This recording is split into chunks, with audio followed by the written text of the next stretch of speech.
तो मैं आगे बढ़ता हूं। Here it is question number 11।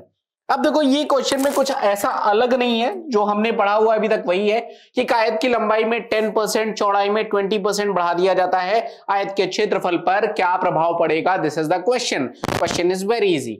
भैया देख लो, लेंथ एक तरफ आपको दे रखी है और एक तरफ आपको ब्रेड्थ दे रखा है। अब देखो ओरिजिनल एंड न्यू, अभी तो मैं ज्यादा लिख रहा हूं, बात आगे चल के मैं ये सब चीजें नहीं लिखूंगा, ना ही आपको एग्जामिनेशन में लिखनी है। कह रहा है कि लंबाई को 10% बढ़ा दिया गया। परसेंटेज फ्रैक्शन कन्वर्जन पता है भाई, 1/10, यानी कि अगर पहले लंबाई मेरी 10 थी तो अभी बढ़कर कितनी हो गई है, 11 हो गई है। और चौड़ाई को 20% बढ़ा दिया गया। अब देख लो 20% मतलब 1/5, यानी कि ये 5 से कितना हो गया, 6।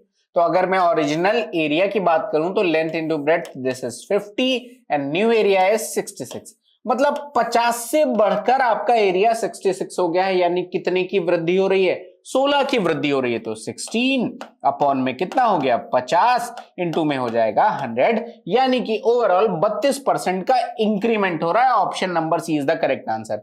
एक और चीज, ऐसे क्वेश्चन आएंगे तो हो सकता है कि 32% डिक्रीमेंट पहले लिखा हो, ये यहीं पर लिख दिया जाए और यहां पर होगी मिस्टेक। तो आपको ऐसी चीजों का इंक्रीमेंट डिक्रीमेंट बहुत ध्यान से देखना है, अक्सर ऐसे क्वेश्चंस में आता है। तो एक आसान सा क्वेश्चन था, कुछ भी ऐसी दिक्कत नहीं थी। सेम क्वेश्चन को मैंने आपको बता रखा है कि हमें एक और अप्रोच से कि जब सक्सेसिव इंक्रीमेंट हो तो अब क्या है, सक्सेसिव मतलब क्रमिक वृद्धि।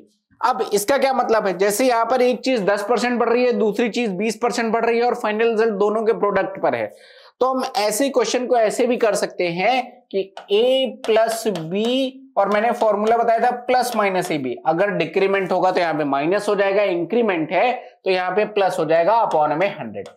तो आप ऐसे भी सोच सकते थे 10 प्लस 20 और प्लस में 10 इंटू 20 अपॉन में 100। तो you can check it out, it is what 32% increment. तो आप ऐसे भी इस क्वेश्चन को अप्रोच कर सकते थे, मतलब कलम चलाने की कहीं जरूरत नहीं थी। बहुत बेसिक है, लेकिन ये बैच ही हमारा ऐसा है कि भाई आपको नहीं भी आता तो we will explain it again and again so that आपको एक क्लियर अंडरस्टैंडिंग हो इस पूरे टॉपिक की। आई होप बात क्लियर है, बात कैमरे के उस पार पहुंच गई है। मैं बढ़ता हूं अगले प्रश्न की तरफ। अब देखते हैं क्या है हमारा अगला question. Here it is question number 12। अब देखो क्या कह रहा है, किसी आयत की लंबाई 33 1/3% बढ़ा दी गई और इसकी चौड़ाई 12.5% तक घटा दी जाती है, इसके क्षेत्रफल x% बढ़ जाता है। अब इसकी वृद्धि मतलब आपको बताना है। अब देखो मैंने आपको बताया था शुरुआत में कि मुझे कब फ्रैक्शन यूज करना है, मुझे कब 100 यूज करना है।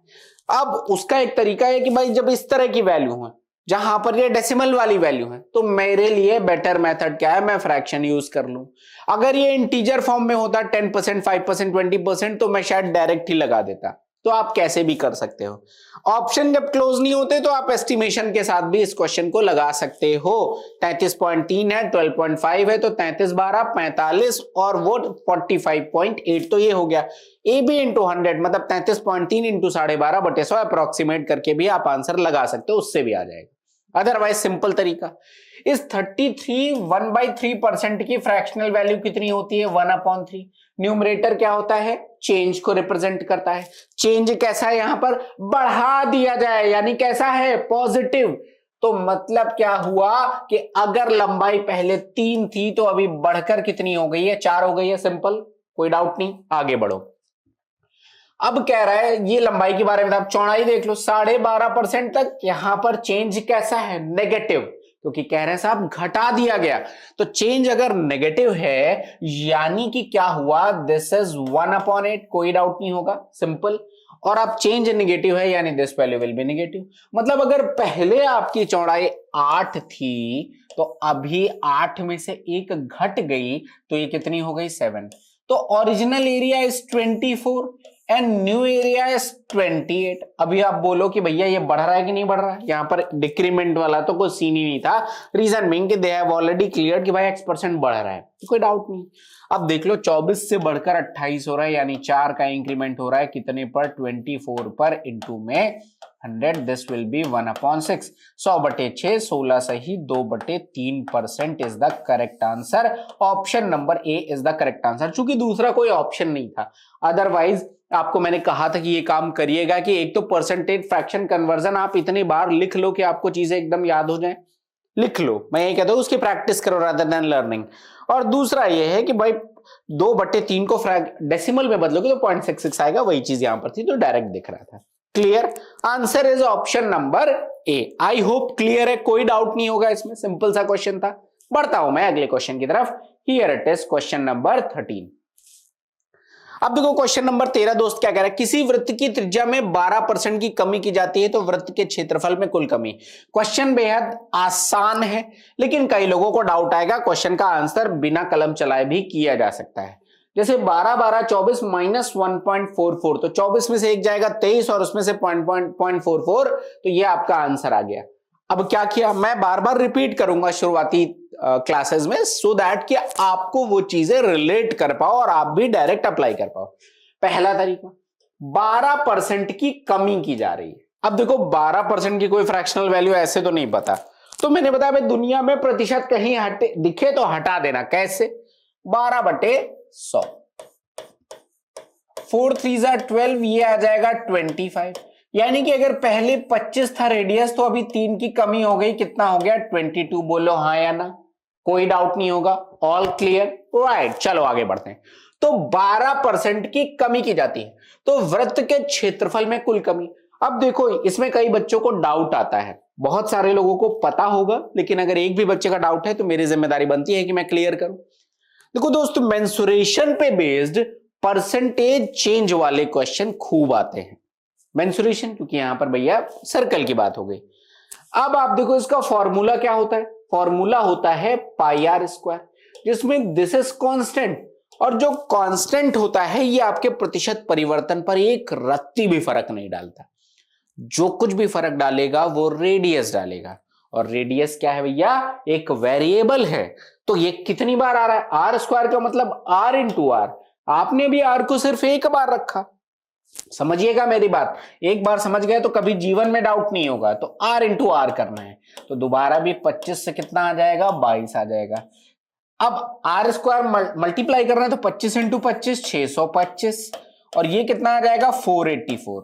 यानी कि आपका एरिया 625 से घटकर 484। ये लॉन्ग मेथड होगा इस क्वेश्चन के लिए, लेकिन मैंने कहा मैं सारे तरीके बताऊंगा ताकि आप वो प्रोसेस डेवलप कर पाओ, वो दिमाग में सोचने का तरीका डेवलप कर पाओ कि मुझे कब कौन सा तरीका ऑप्ट करना है, that is the best way. तो भैया 5 में 4 गया, 1 बचा, 12 में से 8 जाएगा, 4 बचेगा, 5 में 4 गया 141 बटे में 625 इंटू में 100। 25 से काटेंगे, 25 बार जाएगा, ये 4 बार चला जाएगा, कितना आ जाएगा भैया 4 1 जा 4, 4 4 जा 16 का 6 कैरी ऑन 1, 4 1 4 1 5, 564 बटे में 25, 25 दूना 50 बचेगा, कितना 6 64, 25 दूना 50। आपको मिल गया, इसके आगे मैं सॉल्व ही नहीं करूंगा क्योंकि अंडरस्टूड है, option number C is the correct answer. लेकिन मैंने कहा ये तो एक अप्रोच है जो आपने डेवलप किया, वी हैव मल्टीपल अप्रोचेस, और आपको यही सीखना है कि मुझे किसी क्वेश्चन को मिनिमम टाइम में करने के लिए क्या होना चाहिए। तो मैंने अभी जस्ट आपको बताया कि भैया एक तरीका ये भी होता है कि a plus B plus minus A B upon में 100, और मैंने बताया अगर दोनों इंक्रीमेंट है तो प्लस हो जाएगा, और अगर डिक्रीमेंट है तो माइनस हो जाएगा। अब देख लो, वृत्त की त्रिज्या में 12% की कमी की जा रही है और आर को ही 2 बार मल्टीप्लाई भी कर रहे हो, यानी डिक्रीमेंट हो रहा है। क्लियर? तो इसका मतलब फॉर्मूला क्या हो जाएगा, 12 प्लस में 12 माइनस 12 इंटू 12 डिवाइडेड बाई 100, ये आ जाएगा 24 माइनस में 144 बटे में 100। ये वैल्यू आपके पास कितनी आ जाएगी, 22.56। तो ये सिंपलेस्ट वे था, और ये सिंपलेस्ट वे अगर आपके दिमाग में आ रहा है तो क्वेश्चन में कलम भी नहीं चलाना था, डायरेक्ट उठा के टिक कर देना था। आई hope it is clear now, कोई डाउट नहीं होगा। डाउट है आप पूछ सकते हैं, अपने डाउट्स कलेक्ट करिए, will definitely conduct a session, right. I hope it is clear, कोई डाउट नहीं है। आगे बढ़ रहा हूं मैं अगले क्वेश्चन में, देखता हूं क्या है हमारा अगला प्रश्न। Here it is question number 14।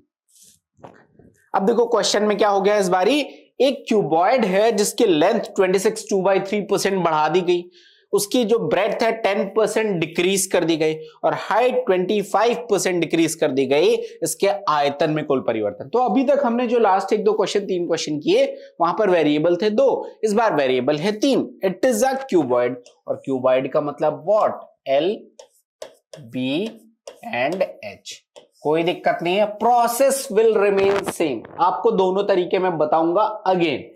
अब देखो, अब ये वैल्यू हो सकता है आपको ना समझ में आ रही हो कि भैया क्या है, तो ये कितना, देखो 80/3, 26 से 2/3 का मतलब 80/3।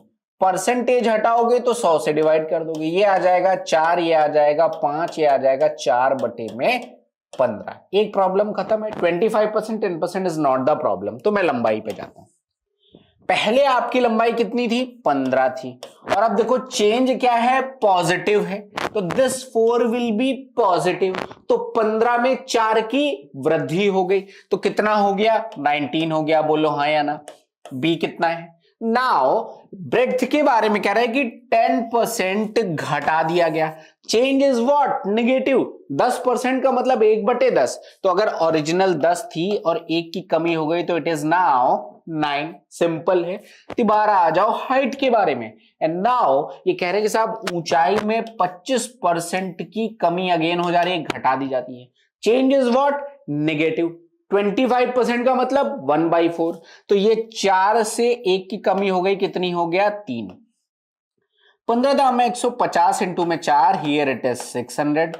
ये आ जाएगा 171 इंटू 3, 171 इंटू में 3 कितना आ जाएगा, 17 थी 51, 510, 513 कितना आ जाएगा, 170, 510 और 3 एकम 3, हाँ ठीक है, 513। अब देखो कमी हो रही है, तो पहली बात तो इंक्रीमेंट के तो दोनों ऑप्शन आपके पास घट गए। क्या ये 10% है या 14.5% है, आप लोग कैलकुलेट करके यहां पे बता सकते हो। क्यों भैया, अब 600 में से 513 जाएगा, कितना बचेगा, आपको क्लियरली दिख रहा है 87 बच रहा है। तो 87 अपॉन में 600 मल्टीप्लाइड बाय 100, ये और ये कैंसिल आउट, ये दिख रहा है 14.5। तो आपका ये आंसर हो गया। लेकिन समझना क्या था, समझना ये था कि ये जो लास्ट स्टेप मैंने किया है, दिस वाज नॉट रिक्वायर्ड। क्योंकि मैंने परसेंटेज के बारे में आपको बहुत बातें बता रखी हैं, बस आपको याद रखना है। भाई मैंने आपको बताया कि 10% देख के ही बताया जा सकता है, 10% का आधा 5% होगा, 1% देख के ही बताया जा सकता है, इसमें कोई प्रॉब्लम नहीं है, सिंपल है। आई होप इट इज क्लियर। तो अब भाई दोस्त, अगर ये 12% होता तो इसका तो 12% 72 है, और ये 87 मुझे वैसे ही दिख रहा था, राइट। इसका 12% तो 72 होगा, क्योंकि परसेंटेज से 00 कट जाएगा। इसमें भी कई लोग को डाउट होगा, समझा दे रहा हूं। जैसे देखो 600 का 12%, और मैंने कहा परसेंटेज उठाओ, 00 हटा दो, बात खत्म है, डायरेक्ट 72 दिख रहा है। अब कहोगे कैसे दोस्त, अगर ये परसेंटेज हटा के नीचे 100 लिखोगे, 00 काटोगे, स्टेप को कम करना है अगर कैलकुलेशन की स्पीड आपने बढ़ानी है। तो क्लियर है। तो मुझे जब 12% देख के ही पता चला है कि this can't be the answer, तो we have only one option 14.5 and we'll go with that particular option. I hope बात क्लियर है, बात कैमरे के उस पार पहुंच गई है। मैं आगे बढ़ता हूं। Here it is question number 15। Question number 15 क्या कहते हैं, जरा देखो। अब कहते हैं साहब कि किसी लंबवृत्तीय शंकु के आधार की त्रिज्या, इस बार कोण की बात हो रही है, 20% बढ़ा दी गया, ऊंचाई 20% घटा दी जाती है, वॉल्यूम में प्रतिशत परिवर्तन क्या आया। अब देखो पहले कुछ चीजें मैं आपको समझाता हूं। वॉल्यूम का फॉर्मूला क्या होता है कोण का, 1/3, here it is pi r²h। अब आपको समझना है this value is nothing but constant, तो आपके परसेंटेज चेंज पर ये कोई इंपैक्ट नहीं डालने वाला। आई होप इट इज क्लियर, कोई डाउट नहीं होगा। अब देखो r²h का मतलब r इंटू में h, this is the value. कुछ नहीं है, अब सिंपल है। देखो 20% बढ़ा दिया गया, अब बार बार बताने की जरूरत नहीं, मैं डायरेक्ट लिखूंगा 20% बढ़ा दिया गया, मतलब 5 से बढ़ाकर 6 कर दिया गया। r 2 बार आ रहा है तो 5 से बढ़ाकर 6 कर दिया गया। एंड ऊंचाई के बारे में कहा गया दोस्त 20% घटा दिया गया। अब घटा दिया गया तो 5 से घटाकर कितना कर दिया गया, 4 कर दिया गया। कितना हो जाएगा 125, कितना हो जाएगा 144। कितने की वृद्धि हो रही है 19 की, कितने पर 125 पर, मल्टीप्लाइड बाय 100, ये 4 आ जाएगा, ये 5 आ जाएगा, 76/5 ये आ जाएगा 15.2। इंक्रीमेंट और डिक्रीमेंट क्लियरली दिख रहा है, 125 से बढ़कर 144 हुआ है, यानी कि ये आपका इंक्रीमेंट हो जाएगा।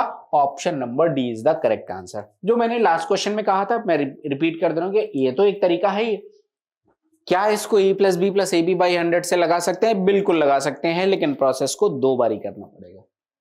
कैसे? सबसे पहले त्रिज्या आपकी 2 बार आ रही है, 20% बढ़ा दी गई, तो 20 प्लस 20 प्लस 20 इंटू 20 अपॉन में 100, ये आ जाएगी वैल्यू। ये कितना आ जाएगा? 44।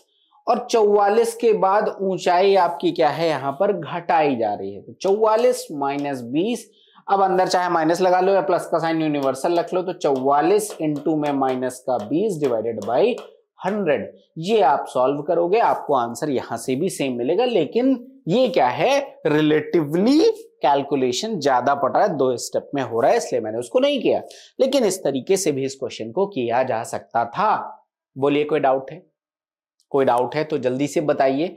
If there is not any doubt then it is fine. I hope कोई डाउट नहीं होना चाहिए। सिंपल सा क्वेश्चन है, option number D is the correct answer of this question. Clear? बहुत बढ़िया। अगले क्वेश्चन पे बढ़ते हैं, देखते हैं क्या है हमारा अगला क्वेश्चन। तो here it is question number 16। Question number 16 क्या कहते हैं? किसी गोले का आयतन 72.8% बढ़ा दिया गया, इसके पृष्ठीय क्षेत्रफल क्या प्रभाव पड़ेगा? क्वेश्चन मोर और लेस सेम है। वीडियो पॉज करो, पहले खुद से सॉल्व करने की कोशिश करो, 1 मिनट 1.5 मिनट दीजिए और उसके बाद वीडियो को प्ले करिएगा। बढ़िया क्वेश्चन है। देखो, किसी गोले का आयतन 72.8% बढ़ा दिया गया, दिस इज दी बात। अब कह रहे हैं इसके पृष्ठीय क्षेत्रफल। आयतन का फॉर्मूला क्या होता है बेटा? 4/3 पाई आर क्यूब। इसकी बात यहां पर हो रही है और कह रहे हैं इसका पृष्ठीय क्षेत्रफल which is 4 pi R square, इसके बारे में बात हो रही है। अब देखो समझो, बड़ा सिंपल सा लॉजिक है। आयतन 72.8% बढ़ा दिया गया, यानी कि अगर ये 100 था, अभी मैं वॉल्यूम की बात कर रहा हूं, तो ये 172.8 हो गया है। कंसेप्ट ऑफ रिमेनिंग जब बताया था तो डिटेल में बताया, भाई कोई चीज अगर 10% बढ़ जाती है तो खुद का 110% हो जाती है, बताया था। तो अगर कोई चीज 72.8% बढ़ गई तो खुद का 172.8 हो जाएगी। बोलो हाँ या ना, कोई डाउट नहीं होगा, सिंपल है। तो ये हो गया। अब देख लो भैया, ये आ जाएगा 1000, यहां से डेसिमल आपने क्या कर दिया? डेसिमल कर दिया भैया, नमस्ते। अब ये 1000 से ये हो गया। अब ये वैल्यू काटना पीटना है एक तरीका है, अदरवाइज मुझे तो कुछ चीजें दिख रही हैं। कैलकुलेशन स्ट्रॉन्ग करना है तो भाई squares, cubes, cube roots, square roots, tables, ये सारी चीजें याद होनी चाहिए। तो मुझे दिख रहा है दोस्त, ये लिखा हुआ है 10 का cube and this value is nothing but 12 का क्यूब। बोलो हाँ या ना? 10 क्यूब और 12 क्यूब, सिंपल है, कोई डाउट नहीं है। ठीक है, अब देखो 10 और 12 का क्यूब है, फॉर्मूला कहता है 4/3 pi r cube, variable is r, तो इसका मतलब यही बना है। तो मैं क्या यहां से जब मैं कंपेयर करूंगा तो मैं आर के बारे में लिख सकता हूं कि पहले 10 था, अभी कितना है? 12 हो गया। तो जब मैंने 4/3 पाई आर क्यूब किया होगा तो 10 क्यूब एंड 12 क्यूब हो गया होगा। सिंपल है, कोई डाउट नहीं है। आगे बढ़ते हैं। अब देखो क्या कह रहा है, अब बड़ा सिंपल है यहाँ पे कहानी भैया, कि अब इसका पृष्ठीय क्षेत्रफल पे क्या प्रभाव पड़ेगा? फॉर्मूला होता है 4 पाई आर स्क्वायर, यानी कि आर को 2 बार ही लेना है प्रोडक्ट में, तो दोबारा जब मैं आर लूंगा तो दिस विल अगेन बी 10 से 12। ये कितना हो गया? 100। ये कितना हो गया? 144। कितने की वृद्धि दिख रही है? 44% की इंक्रीमेंट दिख रहा है, which is option number B. 44% increment is the correct answer of this question. बोलिए अगर कोई डाउट है। कोई डाउट है तो जल्दी से बताइए, डाउट नहीं है तो हम आगे बढ़ते हैं। आई होप लॉजिक उस तक आप तक समझ में आ गया होगा। Question was slightly different but it's a good one. उसी बात को थोड़ा सा उल्टा से पूछा गया तो आप कंफ्यूज हो सकते हो। आई hope it is clear now, क्योंकि हमने प्रोसेस को सेम रखा है। ठीक है, बढ़ता हूं मैं अगले प्रश्न की तरफ और जरा देखता हूं क्या है हमारा अगला प्रश्न। Here it is question number 17। Question number 17 क्या कह रहा है? अब देख लो, सेम टाइप ऑफ क्वेश्चन है तो आपके लिए दोस्त होमवर्क है। कह रहे हैं कि वर्ग का क्षेत्रफल 32.25% बढ़ा है तो वर्ग की प्रत्येक भुजा में प्रतिशत वृद्धि। हिंट दे रहा हूं, करोगे आप। 100 था, अभी 132.25 है। डेसिमल हटा के दोनों तरफ काटो पीटो, आपको कोई ना कोई यहां पर वैल्यू मिल जाएगी। क्षेत्रफल की बात हो रही है, मतलब स्क्वायर के फॉर्म में वैल्यू मिलेंगे। अब आपको भुजा बतानी है तो वहां से आप एक स्टेप नीचे आ जाओ, मतलब स्क्वायर है तो स्क्वायर रूट कर लो, आंसर आ जाएगा। करोगे, आपका होमवर्क है। नहीं आएगा तो पूछ सकते हैं। अगला क्वेश्चन है क्वेश्चन नंबर 18। एक घन की प्रत्येक भुजा में 50% की वृद्धि कर दी जाए, इसके पृष्ठीय क्षेत्रफल में कितनी वृद्धि हो जाए। अब सिंपल क्वेश्चन है, देख लो भाई, यहां पर 50% की वृद्धि कर दिया, पृष्ठीय क्षेत्रफल क्या होता है 4a², ये होता है। जब यहां पर कुछ लिखा नहीं है LSA और TSA, that means we will consider it as total surface area, संपूर्ण पृष्ठीय क्षेत्रफल। तो अब देख लो 50% की वृद्धि कर दी जाए तो भैया 50% मतलब 1/2, तो 2 से 3 हो गया। a² आ रहा है तो अगेन 2 से 3 हो जाएगा, यानी कि 4 से 9 हो जाएगा। 5 की वृद्धि आ जाएगी, कितने पर 4 पर, मल्टीप्लाइड बाय 100, कितना आ जाएगा 125%। Option number C is the correct answer of this question. बोलिए अगर कोई डाउट है, सिंपल है, कोई समस्या नहीं होगी। ठीक है, पढ़ता हूं अगले क्वेश्चन में। Here it is question number 19। Question number 19 क्या कहते हैं जरा देखो। अब कहते हैं साहब, एक घन की प्रत्येक भुजा को 17% बढ़ा दिया जाए तो घन का आयतन कितना बढ़ेगा। कैलकुलेशन मुझे दिख रहा है, होमवर्क है आपका, आप लोग करोगे। क्वेश्चन में कुछ ऐसा नहीं है। अगला क्वेश्चन, एक बेलन की त्रिज्या 20% बढ़ा दी जाए, ऊंचाई 16 सही 2/3% बढ़ा दी जाए, आयतन में कितने प्रतिशत परिवर्तन आएगा। आप लोग करोगे, क्यों करोगे भैया, एकदम क्लियरली देख लो कि भैया r²h, पाई r²h फॉर्मूला होता है, r 2 बार आएगा, h 1 बार आएगा। आप करोगे, बता चुका हूं। तो ये सिंपल क्वेश्चन। अगला क्वेश्चन क्या है, अगला क्वेश्चन कहते हैं साहब, यदि एक बेलन की त्रिज्या में 40% की कमी हो तो ऊंचाई में कितने प्रतिशत की वृद्धि हो जानी चाहिए ताकि बेलन का आयतन समान हो। कैसे करेंगे, अभी मैंने जो तरीका बताया है वही बताऊंगा। आगे चल के चैप्टर में मैं इसी तरीके के क्वेश्चन का एक और तरीका भी बताऊंगा, लेकिन चूंकि उसका बेसिक अभी नहीं बताया तो मैं उसको आगे चल के ही बताऊंगा। अभी जैसा हमने किया हम वैसे ही करेंगे। आपको लॉजिक समझाता हूं। देखो क्या कह रहा है, आपसे कह रहा है कि रेडियस को साहब 40% कम कर दिया गया, कोई बात नहीं। ऊंचाई कितने प्रतिशत बढ़नी चाहिए ताकि आयतन समान रहे। ऐसे क्वेश्चन कैसे करेंगे जरा समझो। सिंपल सा लॉजिक है। लॉजिक ये है कि अगर मैं रेडियस को मान ले रहा हूं 10, ये यूनिवर्सल तरीका हर जगह लगा सकते हो, आपका इससे फर्क नहीं पड़ेगा। जब भी आंसर परसेंटेज चेंज के में पूछा जाए, याद रखिएगा मेरी बात, मैंने कहा जब भी आंसर परसेंटेज चेंज के फॉर्म में पूछा जाए तो फिर आप वैल्यू लेट कर सकते हो कुछ भी अपनी कैलकुलेशन की सहूलियत के अकॉर्डिंग।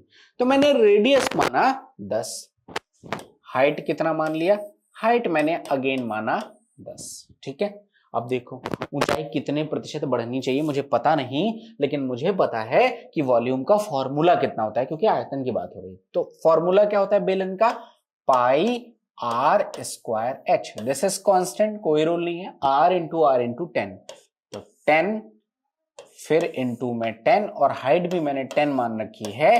तो अगर मैं यहां पर वॉल्यूम की बात करूंगा तो वॉल्यूम आ जाएगा 1000। अब देखो इसमें 40% की कमी कर दी गई। भाई 10 में से अगर 40% यानी कि 4 कम कर दोगे कितना बचेगा 6। तो जो नया यहां पर r, अगर ये है r ओरिजिनल, ये मैंने लिख लिया r न्यू, ये सिर्फ इन दोनों के लिए है, और ये h है। ठीक है, तो अब देख लो अगर मैंने 40% कम कर दिया तो 10 में से 4 चला गया, कितना बचा 6, इंटू में 6, और आगे बचा ये वाला जो मुझे निकालना है कि मुझे इस h को कितना बढ़ाना पड़ेगा कि मेरा वॉल्यूम क्या रहे, बराबर रहे। तो मेरा वॉल्यूम था कितना, मेरा वॉल्यूम था 1000। अब मतलब क्या निकला इस इक्वेशन का कि मैं 36 में किस चीज का गुणा कर दूं कि 1000 आ जाए। 36 का मतलब 6 इंटू 6 36 में मैं क्या मल्टीप्लाई करूं कि इट विल बिकम 1000। कैसे निकालेंगे, ये जो ये ब्लॉक है इसकी वैल्यू आ जाएगी 1000 अपॉन में 36। अब यहां से मैं इसको क्या कर सकता हूं, मैं 4 से काट सकता हूं, तो ये आ जाएगा 250, और ये कितना आ जाएगा 9, 250/9, 9 दूना 18, यहाँ पे 9 2 18, बचेगा कितना 7 का मतलब 70, 9 7 63, बचेगा 7, 27 सही 7/9 ये वैल्यू आ जाएगी, परसेंटेज नहीं 27 सही 7/9। मतलब ये वैल्यू जो अब बनेगी, हाइट नई कितनी आनी चाहिए, 27 सही 7/9। अभी कई भाई अपने परेशान हो जाएंगे, कहेंगे कि अरे आंसर ही नहीं आ रहा। अब जरा समझो दोस्त, इसका मतलब क्या है, रिपीट करूंगा 2 बार, प्लीज जिसको समझ में आ गया थोड़ा पेशेंस रखना। मैंने ये कहा कि मैंने वास्तविक रेडियस और हाइट को मैंने लेट कर लिया कि 10 10 10 अपनी सहूलियत के लिए। आप कुछ भी मान सकते हो, आंसर पे एक रत्ती फर्क नहीं पड़ेगा, ये मेरा वादा है आपसे। तो आप कुछ भी मानो, यही ब्यूटी है मैथमेटिक्स की। तो मैंने 10 10 10 मान लिया, यानी कि मेरा वॉल्यूम आ गया 1000। अभी कह रहा है कि मैंने रेडियस को 40% कम कर दिया, तो 10 में 40% कम किया, बचा कितना 6, तो मेरा रेडियस 6 आ गया। ये वैल्यू कांस्टेंट, यही कह रहा है ताकि बेलन का आयतन समान रहे। That means this 1000 will remain constant. I hope it is clear. तो आप भैया मुझे ये बता दो कि 1000/36 करेंगे तो 1000/36 कितना आ रहा है, 27 सही 7/9, यानी मेरी नई हाइट जो होनी चाहिए वो 27 सही 7/9 होनी चाहिए। आपसे पूछ रहा है कि ऊंचाई में कितने प्रतिशत की वृद्धि करनी चाहिए, वर्ड यूज किया परसेंटेज। तो पहले आपकी हाइट थी 10, अभी आपकी हाइट हो गई है 27, 7/9, कितने की वृद्धि हो गई है, 17 सही 7/9 की वृद्धि हो गई है। बेसिक आइडिया से भैया 10 पे 17 की वृद्धि हो रही है। आपको क्या क्लियरली नहीं दिख रहा कि ये कितना है? आप लोग बता दो कितना है, जल्दी से बता दो। जैसे 10 पर अगर 1 की वृद्धि होती है तो ये 10% के बराबर है। तो 10 पर अगर 17 की वृद्धि होगी तो कितना आ जाएगा, वो वैल्यू आपकी 170 तो ऐसे ही आ रही है, और 7/9 और है, डेसिमल में चेंज करने की जरूरत नहीं है। आपको क्लियरली दिख रहा है 177.77। इसको रिपीट कर दे रहा हूं, यहाँ पे कई लोगों को डाउट होगा। 10 से बढ़कर 27 सही 7/9 आ गया है।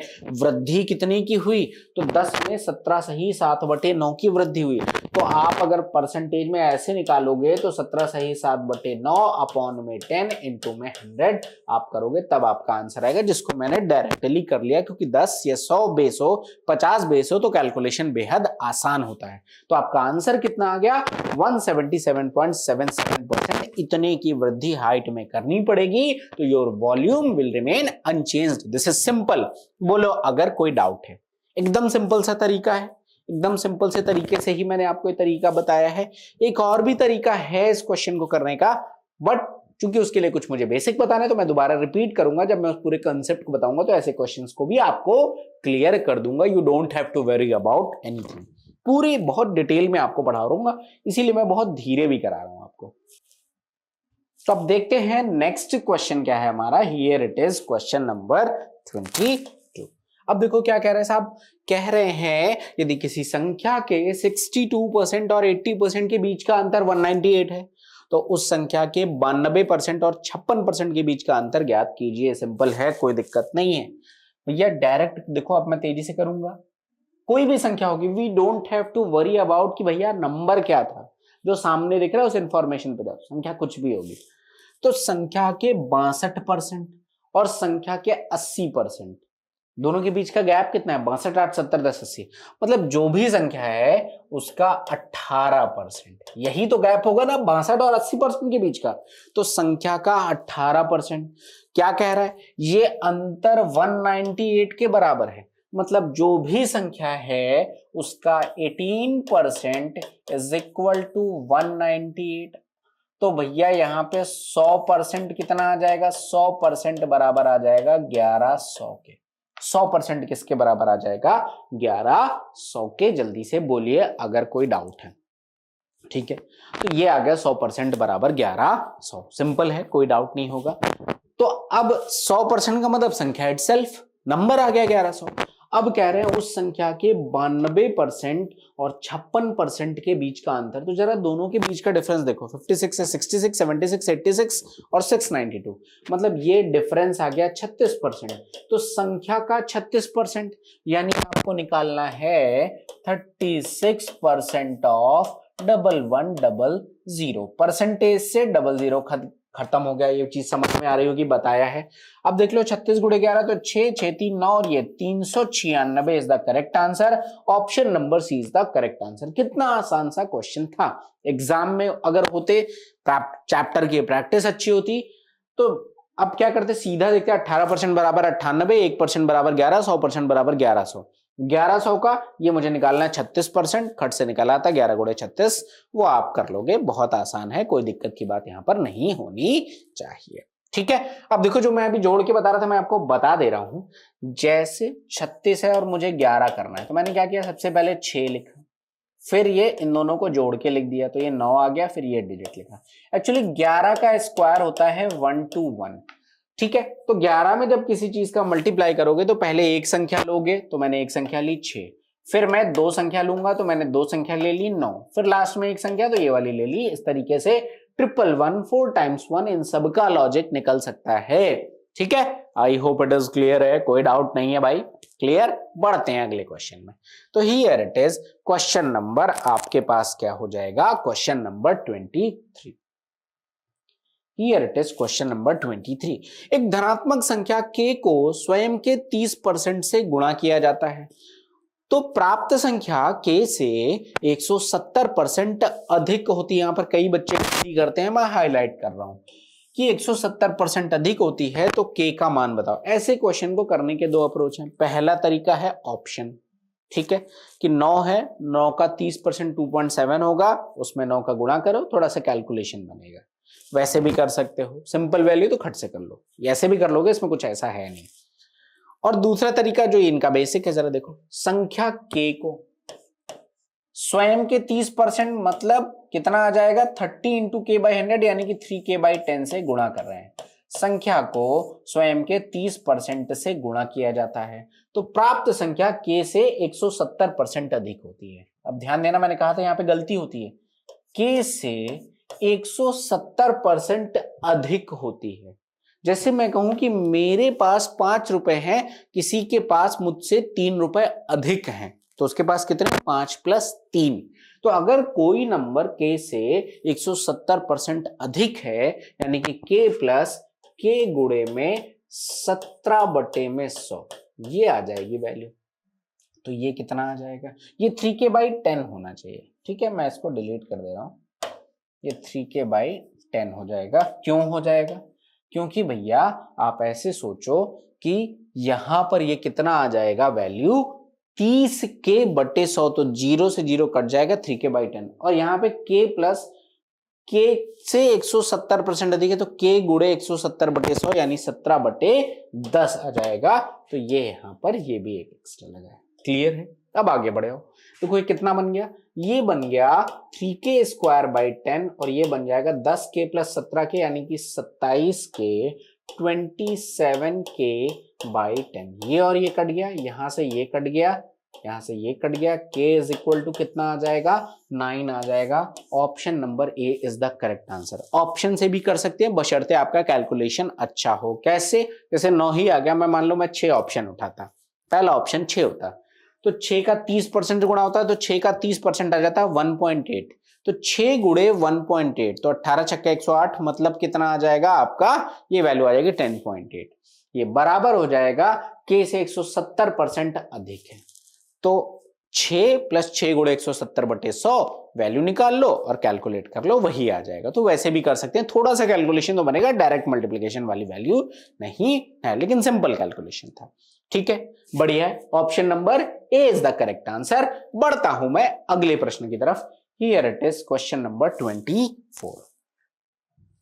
क्वेश्चन नंबर 24 क्या कहते हैं, यदि किसी भिन्न के अंश में 15% की वृद्धि की जाती है और हर में 20% की कमी की जाती है तो इस प्रकार प्राप्त भिन्न 17/65 होती है। मूल भिन्न क्या है। करने के इस क्वेश्चन को 10 तरीके हो सकते हैं, आप किस तरीके से जल्दी कर पाते हो बस उस पर ध्यान देना है। अब जैसे 15% की वृद्धि होगी, दिमाग कैसे चलना चाहिए कि कोई चीज अगर 15% बढ़ी तो स्वयं का 115% हो जाएगी, और कोई भी चीज 115% मतलब 115/100 23/20। तो मान लो कि भिन्न कितनी थी, x अपॉन में y थी, ये थी हमारी भिन्न। अगर इसमें 15% की वृद्धि होगी तो इंटू 115/100 यानी कि इंटू में 23/20, ये आ जाएगा, और y में क्या आ जाएगा, 20% की कमी हो रही है, यानी ये खुद का 80% बन रहा है, यानी कि ये 4/5 आ जाएगा। वैल्यू किसके बराबर है, 17/65 के बराबर है। अब एक लॉजिक और भी है यहाँ पर, एक लॉजिक और भी है कि देखो डिनोमिनेटर तो 1495 है सब जगह, न्यूमरेटर का ही खेल है। न्यूमरेटर में इसको देख के यहां मुझे एक आइडिया लग रहा है कि 17 का मल्टीपल होना चाहिए। एक लॉजिक है ये कि 17 यहां से x/y जब आप निकालोगे तो जो भी आएगा वो 17 का मल्टीपल होगा।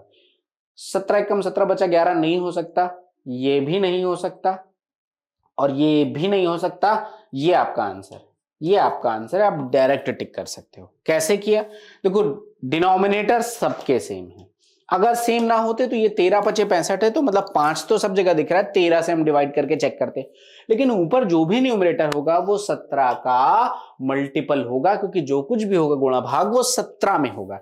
एक ही ऑप्शन 17 से कट रहा है, आंसर आ गया, यही होगा। बाकी कैलकुलेट करके आप चेक कर सकते हो। कैसे, अब देख लो। अब भैया यहां से x/y आपको निकालना है, 17/65 तो ये एज इट इज है। अब देख लो यहां पर कई लोगों को डाउट होगा, मैं बहुत बेबी स्टेप्स बता रहा हूं क्योंकि बहुत सारे लोगों को नहीं पता होता है, तो मैं लिख दे रहा हूं। देखो भैया ये क्या लिखा हुआ है, 23x/20, और ये देखो ये क्या आ जाएगा, 5 ऊपर चला जाएगा और नीचे 4y आ जाएगा, ये आपका कट जाएगा। अब देख लो आपके पास बन गया 23x/16y बराबर आ जाएगा 17/65। अब x/y बराबर 17 इंटू में 16/23 इंटू में 65 आप सॉल्व करके देख लो, आंसर यही आएगा। डिनोमिनेटर हमें चेक नहीं करना था क्योंकि सेम था, न्यूमरेटर चेक करना था, आप चेक कर लो। 17 गुणे 6 102, एक ही ऑप्शन की यूनिट डिजिट 2 है, बात खत्म हो गई। लेकिन आपको लॉजिक मैंने बता दिया कि भाई ऐसा क्वेश्चन आ जाए तो डिविजिबिलिटी को भी हम फ्रीक्वेंटली यूज करेंगे। आई होप इट इज क्लियर, कोई डाउट आपको नहीं है। बढ़ता हूं मैं अगले क्वेश्चन में। Here it is question number 25। Question number 25 क्या कह रहे हैं, जब किसी भिन्न के अंश में इतने की वृद्धि होती है, हर में इतने की वृद्धि होती है, तो भिन्न इतना हो जाता है। क्वेश्चन सेम है, वैल्यूज थोड़े सा दिमाग लगाना होगा, मतलब इस वैल्यू के लिए वो तो सिंपल ही है, ट्राई करोगे, नहीं आएगा तो आप बताइएगा। अगले क्वेश्चन पे बढ़ता हूं।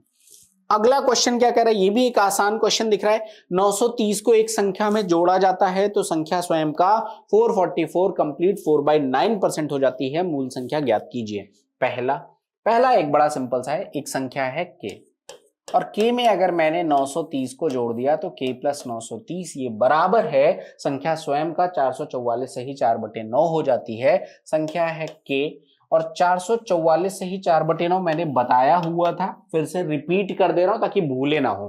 तो ये कितना हो जाएगा, 400 प्लस में 44 4/9, ये आ जाएगा 4 प्लस में 4/9 40/9। तो ये कितना आ जाएगा, संख्या स्वयं का 444 कंप्लीट 4/9 हो जाती है, यानी कि ये आ जाएगा 40/9। अब देख लो भाई ये कितना आ जाएगा, 40k/9 में से अगर 9 जाएगा तो 31k/9, और ये बराबर किसके आ जाएगा, 930k। 31 93 0 के बराबर आ जाएगा 270। Option number B is the correct answer. 270 option number B is the correct answer of this question. जल्दी से बताइए अगर कोई डाउट है, जल्दी से बताइए, ठीक है। आई होप इट इज क्लियर, कोई डाउट नहीं होगा। बढ़ता हूं मैं अगले क्वेश्चन में। ऑप्शन नंबर यहां पर B is the correct answer. अगला क्वेश्चन देखता हूं। अब देखो क्या कह रहा है, अगला क्वेश्चन आपसे दोस्त ये कह रहा है कि the difference between two positive numbers is equal to 30% of the greater number, if the smaller number is 28 then the sum of the number is. थोड़ा सा डिफरेंट, अगेन इजी क्वेश्चन मैं कर दे रहा हूं जल्दी से। दो धनात्मक संख्याओं के बीच का अंतर, मान लो कि दो नंबर थे, वन इज x, एक नंबर x है, दूसरा y है। इन दोनों के डिफरेंस के बारे में कहा जा रहा है कि क्या कह रहा है, बीच का अंतर बड़ी संख्या के 30% के बराबर है। क्या है, बड़ी संख्या के 30% के बराबर। अगर मैं x को बड़ा मान रहा हूं तो ये कितना आ जाएगा, ये आ जाएगा 3x/10। बोलो हाँ या ना। अब आपसे कह रहा है कि भैया छोटी संख्या यहां पर ऑलरेडी मुझे गिवन है, दिस इज नथिंग बट 28, तो यहां पर इसकी वैल्यू रख दो 28, क्वेश्चन तो फिनिश है। अब देख लो यहां से क्या आ जाएगा, इसको इधर लेके जाओ तो 10x - 3x यानी कि 7x अपॉन में 10 इज इक्वल टू 28, ये आ जाएगा 4, x की वैल्यू कितनी आ जाएगी 40। दोनों संख्याओं का योग पूछा गया है, एक नंबर है x, दूसरा है 28, योग कितना आ जाएगा 68। सिंपल, योग कितना आ जाएगा, option number C 68 is the correct answer of this question. Clear है, सिंपल सा क्वेश्चन है। अगले क्वेश्चन पे बढ़ता हूं, here it is question number 28। अब देखो ये क्वेश्चन भैया मुझे दिख रहा है बढ़िया वाला, हिंट दे रहा हूं लेकिन करोगे आप, हिंट दे रहा हूं क्यों, 110 को x% कम करने पर प्राप्त संख्या 50 को x% बढ़ाने पर प्राप्त परिणाम के बराबर है। यहां से एक रिलेशन आ जाएगा, 650 का x% 780 के x - 10% से कितने प्रतिशत अधिक होगा, और निकटतम पूर्णांक यानी कि डेसिमल में जा रहा है। हिंट दे रहा हूं लेकिन करोगे आप। क्या है हिंट, मैं अगर कहूं कि मैं किसी चीज को 10% कम कर दे रहा हूं तो आप क्या कहोगे, कितनी बची। कंसेप्ट ऑफ रिमेनिंग बहुत बार पढ़ाया हुआ है, तो आप कहोगे साहब अगर मैंने 10% डाउन किया यानी कि 90% बचा। अगर मैं कहूं कि मैं किसी चीज को 5% अप कर रहा हूं, बढ़ा रहा हूं, तो स्वयं का 105% बच जाएगा। एकदम क्लियर है, कोई डाउट नहीं है। तो भैया अगर मेरे पास कोई ऐसी वैल्यू नहीं है और कह रहा है कि मैं x% कम करूंगा, तो 100 में से x घटाओगे ना, तो क्या हो जाएगा, 110 इंटू में 100 माइनस x अपॉन में 100, इतना बचा होगा। यही तो बचा होगा भाई, अगर 10% कम करते तो 90% बचता, तो 90/100 करते। अब x कम हो रहा है तो 100 माइनस x बचा होगा अपॉन में 100। सिंपल। अब परिणाम को 110 को x% कम करने पर प्राप्त परिणाम 50 को x% बढ़ाने पर प्राप्त परिणाम के समान है। तो ये आ जाएगा 50 इंटू में, ये आ जाएगा इस बार 100 प्लस x अपॉन में 100। अब देखो यहां से मैं x की वैल्यू तो निकाल दे रहा हूं, आगे का आप सॉल्व करोगे। क्यों, क्योंकि यहां से एक लॉजिक देना है आपको। एक रूल होता है कॉम्पोनेंडो और डिविडेंडो, अभी बता दूंगा, पहले इस क्वेश्चन को सॉल्व करता हूं। यहां से मैं 100 प्लस x अपॉन में 100 माइनस x लिख सकता हूं। तो मैंने लिखा दोस्त 100 प्लस x अपॉन में 100 माइनस x, और ये बराबर किसके आ जाएगा, 110 बटे में 50 यानी कि 11/5। अब यहां से 100 अपॉन में x अगर मुझे लिखना है तो मैं डायरेक्ट लिख दूंगा 16, 11 5 16, 11 माइनस 5 गया 6, यानी कि दिस इज नथिंग बट आपके पास कितना आ जाएगा, ये आ जाएगा 8 और ये आ जाएगा 3, तो 300/8। बाकी हम कैलकुलेट कर लेंगे कि x की वैल्यू कितनी आ जाएगी, दिस इज 300, और ये अपॉन में 8 विच इज 150 अपॉन में 4 विच इज 75/2। अब कई लोगों को इसमें डाउट आएगा ये क्या कैलकुलेशन किया, तो डोंट वरी दोस्त, अभी पहले आपको बता दे रहा हूं, क्योंकि कॉम्पोनेंडो डिविडेंडो यूज होगा कई जगह। रेशियो में अक्सर हम बताते हैं बट अभी आ गया है तो मैं समझाता हूं। देखो अगर कहीं पर लिखा हुआ है कि इसको ऐसे नहीं लिखते और एक स्टेप पीछे जाते हैं कि a upon B is equal to x upon Y लिखा हुआ है, राइट। कॉम्पोनेंडो डिविडेंडो मतलब एक बार जोड़ और एक बार घटाना। तो अगर मैं पहले क्या करूं, एक बार यहां पर इसका जो डिनोमिनेटर है उसको न्यूमरेटर में जोड़ूं, तो मैंने क्या किया, a प्लस बी किया, और फिर न्यूमरेटर में से डिनोमिनेटर घटा दूं तो a माइनस बी किया। तो ये किसके बराबर होना चाहिए, तो ये आ जाएगा x प्लस वाई अपॉन में x माइनस वाई के बराबर। ठीक है, क्या किया, डिनोमिनेटर को एक बारी जाके जोड़ा, एक बारी जाके घटा दिया। अब आप कहोगे साहब ये क्या है, मैंने कहा एक बारी फिर से लगाते हैं, प्रूफ करते हैं ना कि ये बात सही है कि नहीं। मैंने कहा एक बारी इस पे कॉम्पोनेंडो डिविडेंडो मैं दोबारा से लगाता हूं। क्या करूंगा, सेम लॉजिक, मैंने क्या किया था, डिनोमिनेटर को जाके ऐड किया और डिनोमिनेटर को जाके घटा दिया। सेम लॉजिक मैं रिपीट करता हूं, तो मैं क्या लिखूंगा, a प्लस बी, अब मैं डिनोमिनेटर को ले जाके ऐड करूंगा तो प्लस में a माइनस बी अपॉन में a प्लस बी, और इस बार मुझे डिनोमिनेटर घटाना है तो ये कितना आ जाएगा, माइनस का a प्लस का b, और यही सेम लॉजिक मैं यहां पर लगाता हूं। तो x plus y plus x minus y whole upon में x प्लस वाई, और डिनोमिनेटर घटाऊंगा तो माइनस x प्लस वाई आ जाएगा। सॉल्व करते हैं, देख लो plus b minus b cancel out, यहां पर plus a minus a cancel out, कितना बचा, हियर इट इज 2a, कितना बचा, ये बच गया 2b। ये बराबर किसके आ जाएगा, देख लो plus y minus y cancel out, plus x minus x cancel out, कितना बचा, here it is 2x and here it is 2y। ये और ये कैंसिल आउट, ये और ये कैंसिल आउट, यात्रा जहां से शुरू हुई थी a अपॉन बी बराबर x अपॉन वाई वहीं पर आ गई है। आई होप इट इज क्लियर। तो यही रूल होता है कॉम्पोनेंडो डिविडेंडो। तो निष्कर्ष क्या निकला? निष्कर्ष दोस्त ये निकला कि जैसे कहीं पर अगर a प्लस बी अपॉन में a माइनस बी, मान लो कि ये 13/5 लिखा हुआ है फॉर एग्जाम्पल। अब इस पूरे प्रोसेस को ऐसे ना करके मैं डायरेक्ट कॉम्पोनेंडो डिविडेंडो लगा सकता हूं। आप चाहे तो इसको ऐसा कर सकते हो, फिर जोड़ोगे वही नंबर तो देखो बनेगा कितना, a अपॉन बी। ये क्लियर है? देखो वही चीज a plus B, a minus B है, जब उठा के जोड़ोगे घटाओगे तो ऐसे ही बनेगा a अपॉन बी।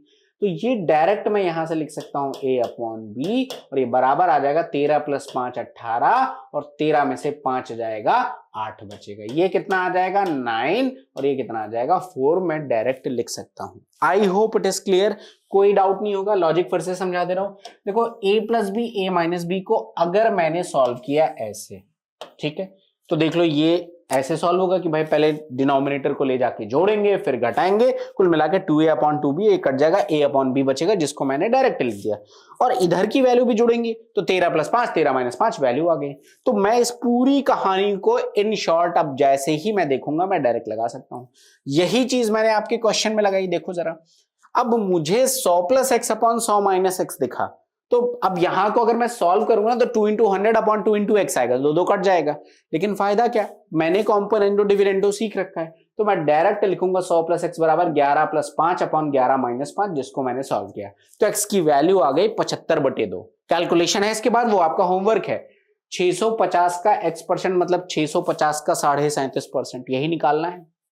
ये वैल्यू किसके बराबर है? ये वैल्यू है 37.5%। ये वैल्यू किसके बराबर होती है? 3/8 का। तो 650 का 3/8 निकालो एक बारी, 780 का 3/8 - 10 कर लो, जो भी वैल्यू है 27.5% आएगी, कैलकुलेट कर लो। फिर आप देख लो दोनों का डिफरेंस क्या है, वो निकालना है कितने प्रतिशत उससे अधिक होगा। तो लास्ट स्टेप कैलकुलेशन आपका होमवर्क है, बेसिक मैंने आपको पूरा बता दिया है। आई होप बात कैमरे के उस पार पहुंच गई होगी, सॉल्व हो गया होगा। मैं बढ़ता हूं अगले क्वेश्चन की तरफ। Here it is question number 29। अब देखो क्वेश्चन नंबर 29 क्या कह रहा है, रमेश भैया की बात हो रही है। रमेश अपनी मासिक आय का 40% खाद्य पर, 18% मकान के किराए पर, 12% मनोरंजन पर और 5% वाहन पर खर्च करता है। लेकिन एक पारिवारिक समारोह के कारण उसे 20,000 के खर्च को पूरा करने के लिए किसी ऋणदाता से 16,000 उधार लेना पड़ता है। भैया पढ़ो लिखो, सरकारी नौकरी लो, ताकि जीवन में किसी से उधार ना लेना पड़े। सिंपल सी बात है, ठीक है। अब जरा देखो, मान लो कि मेरी इनकम कितनी थी, 100 है। अब जरा इनकम के जाते हैं हेड्स पे। तो कह रहे साहब 40% खाद्य पर, तो अभी मैं 40% ही लिख रहा हूं, खाद्य वाद्य नहीं लिख रहा हूं। 18% मकान के किराए पर, तो 18% यहां पर चला गया। फिर क्या कहते हैं साहब, 12% मनोरंजन पर, तो मैं 12% मनोरंजन पर खर्च कर दिया, और 5% ये आ जाएगा आपका वाहन के खर्च पर। तो टोटल खर्चा बंदे का कितना हो रहा है, 40 10 50 60 58 तो 60 10 70 75% खर्चा आ रहा है। कितना, 75% मेरा खर्चा आ रहा है। बोलो हाँ या ना, सिंपल। अब देखो दोस्त, अगर कोई बंदा 75% खर्च करेगा तो सेव कितना करेगा, सिंपल सी बात है। 100 में से 75% अगर खर्चा हो गया तो 25% बचा होगा, which is 25। Out of 100 it is 25। बात क्लियर, आगे बढ़ो। अब कह रहा है कोई भैया घर में शादी वादी आ गई, तो 20,000 रुपए का खर्चा था और भाई को 16,000 उधार लेना पड़ा। अब जरा इस स्टेटमेंट को ब्रेक करते हैं, क्योंकि यहीं पर ट्विस्ट है। मैं एक तरफ ये कह रहा हूं कि बंदे के पास अपनी सैलरी का 25% बचा हुआ है। कितना बचा हुआ है, 25%। और दूसरी तरफ मैं कह रहा हूं कि 20,000 की जरूरत थी, 16,000 उधार लिया है, तो उसके पास बचा कितना था, 4,000 पहले से रहा होगा। बोलो हाँ या ना। भाई अगर 16,000 उधारी ले लिया, 20,000 की जरूरत थी, तो बचा कितना होगा, 4,000। और एक तरफ मैं ये भी कह रहा हूं कि 25% बचा था, तो एक तरफ मैं कह रहा हूं 25% बचा, दोबारा मैं कह रहा हूं 4,000 बचा, दोनों आपस में क्या हो जाएंगे, बराबर हो जाएंगे। तो दिस 25% इज इक्वल टू 4,000। बोलो हाँ या ना, सिंपल है। तो 25% बराबर अगर 4,000 है, तो 100% बराबर जो कि उसकी इनकम हो जाएगी वो आ जाएगी 16,000 रुपए के, शायद मासिक वेतन पूछा गया है। So option number C is the correct answer. 16,000 is his income. और इसीलिए उसे अपना खर्चा पूरा करने के लिए उधार लेना पड़ा था। क्लियर है? एकदम सिंपल सा क्वेश्चन था, बस भाषा को सही से पकड़ना था और कुछ नहीं करना था। क्लियर? बढ़ता हूं मैं अगले क्वेश्चन की तरफ। Here it is question number 30। Question number 30 कहते हैं, रीता अपनी मासिक आय का 25% घर के किराए पर, शेष राशि का 30% भोजन पर व्यय करती है, वह 5250 रुपए बचाती, मासिक आय कितनी? ये क्वेश्चन मुझे बताना ही था, मैं बताने वाला था पिछले क्वेश्चन में कि एक ये भी आता है तो आ ही गया क्वेश्चन। तो देख लो, मान लो कि 100 रुपए इनकी इनकम है। अब जरा ध्यान देना है, यहां पर कह रहा है कि साहब 25% रेंट पर जा रहा है, तो 25% तो चला गया रेंट पर। अब देखो इन्होंने स्टेटमेंट क्या यूज किया है, कह रहे हैं शेष राशि का 30% भोजन पर व्यय करते हैं, रिमेनिंग का। पिछले क्वेश्चन में रिमेनिंग नहीं था, एब्सोल्यूट था, तो 100 पे ही हम सारी परसेंटेज कैलकुलेट कर रहे थे। इस बार कह रहे हैं साहब रिमेनिंग का, तो अब रिमेनिंग कितना है, तो 100 में से 25 चला गया 75, कितना हो गया 75 बचा हुआ है आपके पास रिमेनिंग। बोलो हाँ या ना? 75 रिमेनिंग है और कह रहे हैं कि उसका 30% भोजन पर, तो रिमेनिंग था 75, इसका 30%, देखो 75 या 225 होता है 22.5, इसका 30% आ जाएगा 22.5। ये किस पर है? उसका फूड पर है। किस पर है? फूड पर एक्सपेंसिव। तो रेंट पर है 100 में से 25 रुपए, फूड पर है 100 में से 22.5 रुपए, तो बचा कितना? अब मैं कहूं कि जरा मुझे अब रिमेनिंग बता दो, तो देख लो भैया 100 था टोटल, 100 में से 25, 22, 47.5, 47.5 खर्चा हो गया है, तो रिमेनिंग कितना बचा? 2.5 इधर, 50 उधर, 52.5, मतलब 52.5% उसका बचा हुआ है, या 100 में से 52.5 बचा हुआ है। तो 52.5 यूनिट बराबर 5250, ये कुछ भी कर लो। तो दिस 52.5 में यूनिट लिख दे रहा हूं, अगर परसेंटेज में लिखना, अगर परसेंटेज में लिखना तो 52.5% बराबर 5250, तो 100%, वो बात सही में कोई दिक्कत नहीं है। ये बराबर आ जाएगा 5250 के, तो आपको बताना है 100 यूनिट की value which was his actual income. Clearly दिख रहा है कि भैया यहां से डेसिमल हटा के यहां पे लगा दो, कितना आ जाएगा? 10,000 रुपए इसकी इनकम आ जाएगी, 10,000 इसकी इनकम आ जाएगी, which is option number B. ये इस क्वेश्चन का करेक्ट वाला आंसर है। आई होप आपको क्लियर हो गया होगा। अभी इस पीपीटी में हमारे पास कुछ क्वेश्चन है, तो ये पीपीटी आपको मिल जाएगी, आप लोगों को सॉल्व भी करना है, जो डाउट्स होंगे आपको पूछेंगे, कुछ अगर अच्छा क्वेश्चन होगा तो आई टेक इन। अभी तक आपको जो शीट्स मिल चुकी हैं उनमें कुछ क्वेश्चंस आपके लिए होमवर्क हैं, आपने ट्राई करना है और अगर डाउट है तो आपने पूछना है, राइट? तो चलिए स्टार्ट करते हैं, देखते हैं क्या है हमारा आज का पहला question. Here it is question number 1, class sheet आपकी 3 है, आपको ये पीपीटी आपके पोर्टल पे मिल जाएगी, तो so you don't have to worry. Here it is question number 1। क्या कहते हैं साहब? एक एग्जामिनेशन है जिसमें जो मैक्सिमम मार्क्स हैं दीज आर 500। अब कह रहे हैं ए को बी की तुलना में 25% एक्स्ट्रा मिले, बी को सी की तुलना में 60% अधिक मिले, सी को डी की तुलना में 20% कम, एंड सो ऑन। ए को 80% मार्क्स मिले तो डी को कितने प्रतिशत अंक मिले? देखो आपको समझना क्या है, ऐसे क्वेश्चन में 2 टाइप की बातें बनती है, मैं आपको पहले एक्सप्लेन कर दे रहा हूं और उसके बाद फिर मैं बताऊंगा। एक होता है कॉमन कंपेयरिंग पॉइंट, आपको इस पे फोकस करना है। कॉमन कंपेयरिंग पॉइंट या तो आपने इस पे फोकस करना है, पॉइंट नंबर 1, और या फिर लास्ट कंपैरिजन पॉइंट, इस पे फोकस करना है। इसके सिवा कोई तीसरी बात यहां पर नहीं आती। लास्ट कंपैरिजन पॉइंट, अब ये क्या मतलब है जरा समझते हैं। जैसे मैंने कहीं पर यह कहा कि ए बी से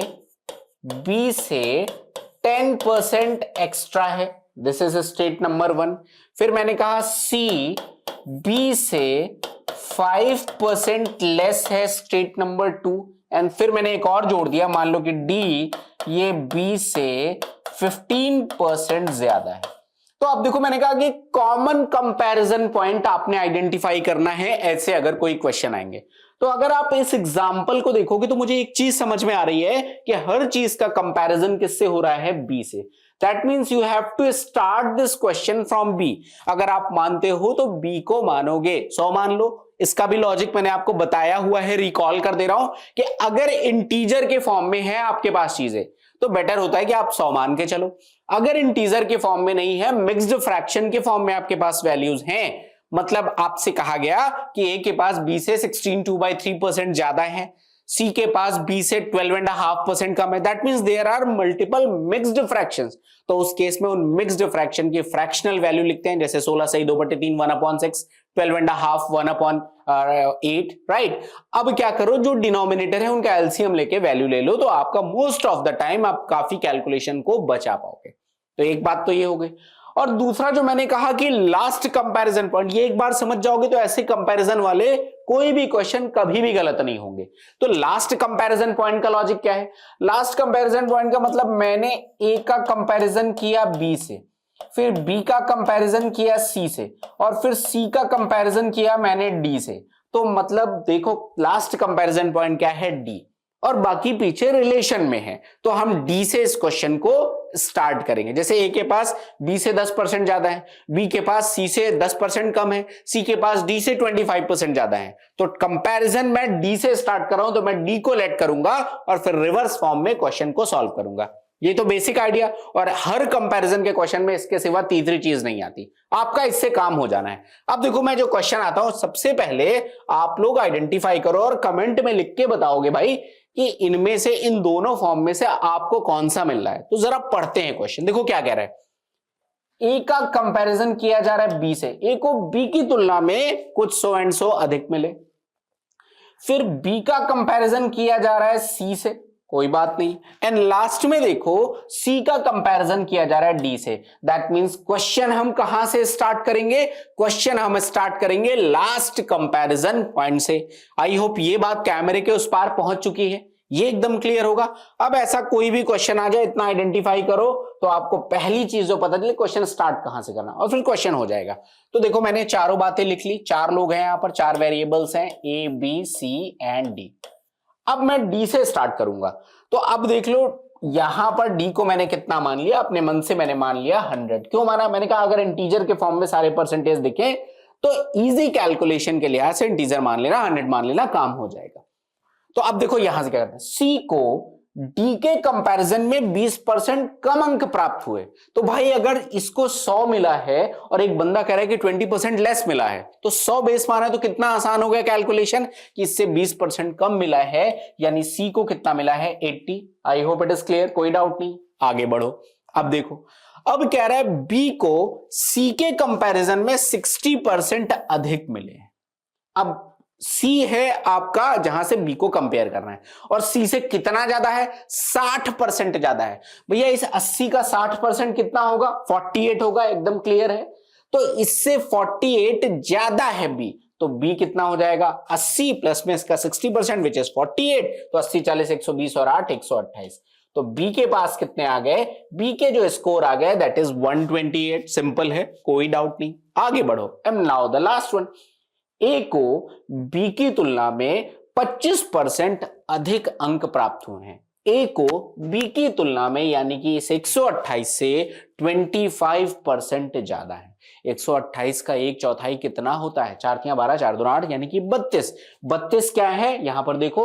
ज्यादा है, मतलब 128 से 32 ज्यादा है। 128 2 130 और 30 160, मतलब ए का स्कोर कितना है?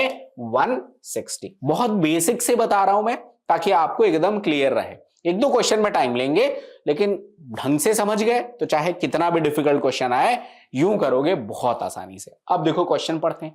लास्ट स्टेटमेंट क्या कह रहा है? लास्ट स्टेटमेंट इज यदि ए को 80% अंक मिले तो डी को कितने प्रतिशत अंक मिले? कितना आसान है। कह रहा है कि साहब ए का जो स्कोर है ना, ये स्कोर किसके बराबर है? ये स्कोर है 80% के बराबर। क्लियर साहब? 80% बराबर 160 के है, एकदम क्लियरली दिख रहा है। बेसिक कैलकुलेशन कि 80% इज इक्वल टू 160, यानी कि 1% बराबर किसके आ जाएगा? 2 के बराबर आ जाएगा। तो कह रहे साहब डी को कितने परसेंट मिले? बिना कलम चलाए आप लोग जल्दी से कमेंट में आंसर लिखिएगा कि भैया अगर ये 100 नंबर है और 1% बराबर 2 नंबर है, तो 100 नंबर बराबर किसके आ जाएगा? 50%। डायरेक्ट रिलेशन दिख रहा है मुझे। आई होप इट इज क्लियर, कोई डाउट नहीं। अगर मैं आपसे पूछूं बी को कितना परसेंट मिला, तो अब आपको लॉजिक समझ में आएगा, डायरेक्ट दिख रहा है 64% मार्क्स। अगर मैं कहूं सी को कितना परसेंट मिला, तो आपको डायरेक्ट यहां पे दिख रहा है 40% मार्क्स, तो डायरेक्ट हो रहा है आंसर। अब आपसे पूछा गया कि डी को कितने परसेंट मार्क्स मिले, तो योर आंसर इज 50%, यानी कि ऑप्शन नंबर सी आपका इस प्रश्न का सही उत्तर है। बोलिए अगर कोई डाउट है, कोई दिक्कत। एकदम आसान सा क्वेश्चन था, पूरे बेसिक के साथ मैंने आपको बता दिया है। अब कोई क्वेश्चन आएगा तो पीछे की थ्योरी की रिक्वायरमेंट नहीं है, अब हम डायरेक्ट स्टार्ट करेंगे क्वेश्चन को सॉल्व करना। आई होप बात क्लियर है, कोई डाउट नहीं है आपको। बढ़ता हूं मैं अगले क्वेश्चन में, देखता हूं क्या है हमारा क्वेश्चन नंबर 2। अब देखो भैया यहां पर क्या है, क्वेश्चन कहते हैं साहब, एक एग्जामिनेशन में अनीता है, इनको 31% मार्क्स मिले और वो 16 अंकों से फेल हो गया। ओके, सुनीता को 40% मार्क्स मिले और उसे जो मिनिमम पासिंग मार्क्स थे, कह रहे हैं आवश्यक उत्तीर्ण से, मतलब जो मिनिमम पासिंग मार्क्स थे उससे 56 मार्क्स ज्यादा मिले। तो अब कह रहे हैं भैया पास होने के लिए न्यूनतम कितने मार्क्स की आवश्यकता थी। पहले एक बारी लॉजिक समझ लेते हैं इस क्वेश्चन का, और उसके बाद चूंकि ये खूब पूछा जाता है पास फेल वाला क्वेश्चन, तो आपसे दोबारा जीवन में गलत नहीं होगा, ये मेरा वादा है। तो पहले लॉजिक पे फोकस करते हैं, क्या है हमारा लॉजिक। देखो अगर मैं आपसे कहूं कि एक बंदे को 100 नंबर मिले, ठीक है, और एक बंदे को मान लो कि 200 नंबर मिले, ठीक है, अभी मैं परसेंटेज पे नहीं जा रहा हूं, अभी चेंज करूंगा, और मैं ये कहूं कि पासिंग मार्क है वो इनके कहीं बीच में है, ठीक है। अब पासिंग मार्क अगर इनके कहीं बीच में है, तो ये जो गैप होगा, ये क्या मैं ऐसे भी लिख सकता हूं कि कुछ एक पर्टिकुलर परसेंटेज के बराबर होगा। अब इसको वाइस वर्सा भी करूंगा तो you don't have to worry. और जो ये मार्क्स होगा, इसको भी मैं किसी ना किसी परसेंटेज के फॉर्म में बदल सकता हूं। यूजुअली इस फॉर्म में क्वेश्चन नहीं आता, अच्छा क्वेश्चन बनेगा अगर मैं यहां से बनाऊंगा। तो किस फॉर्म में क्वेश्चन आता है जरा वो समझ लेते हैं। आपसे कहा जाएगा क्वेश्चन में कि एक बंदे को 40% अंक मिले, जो मैंने लास्ट अभी लॉजिक बताया उसी से, और वो 30 मार्क्स से फेल हो गया।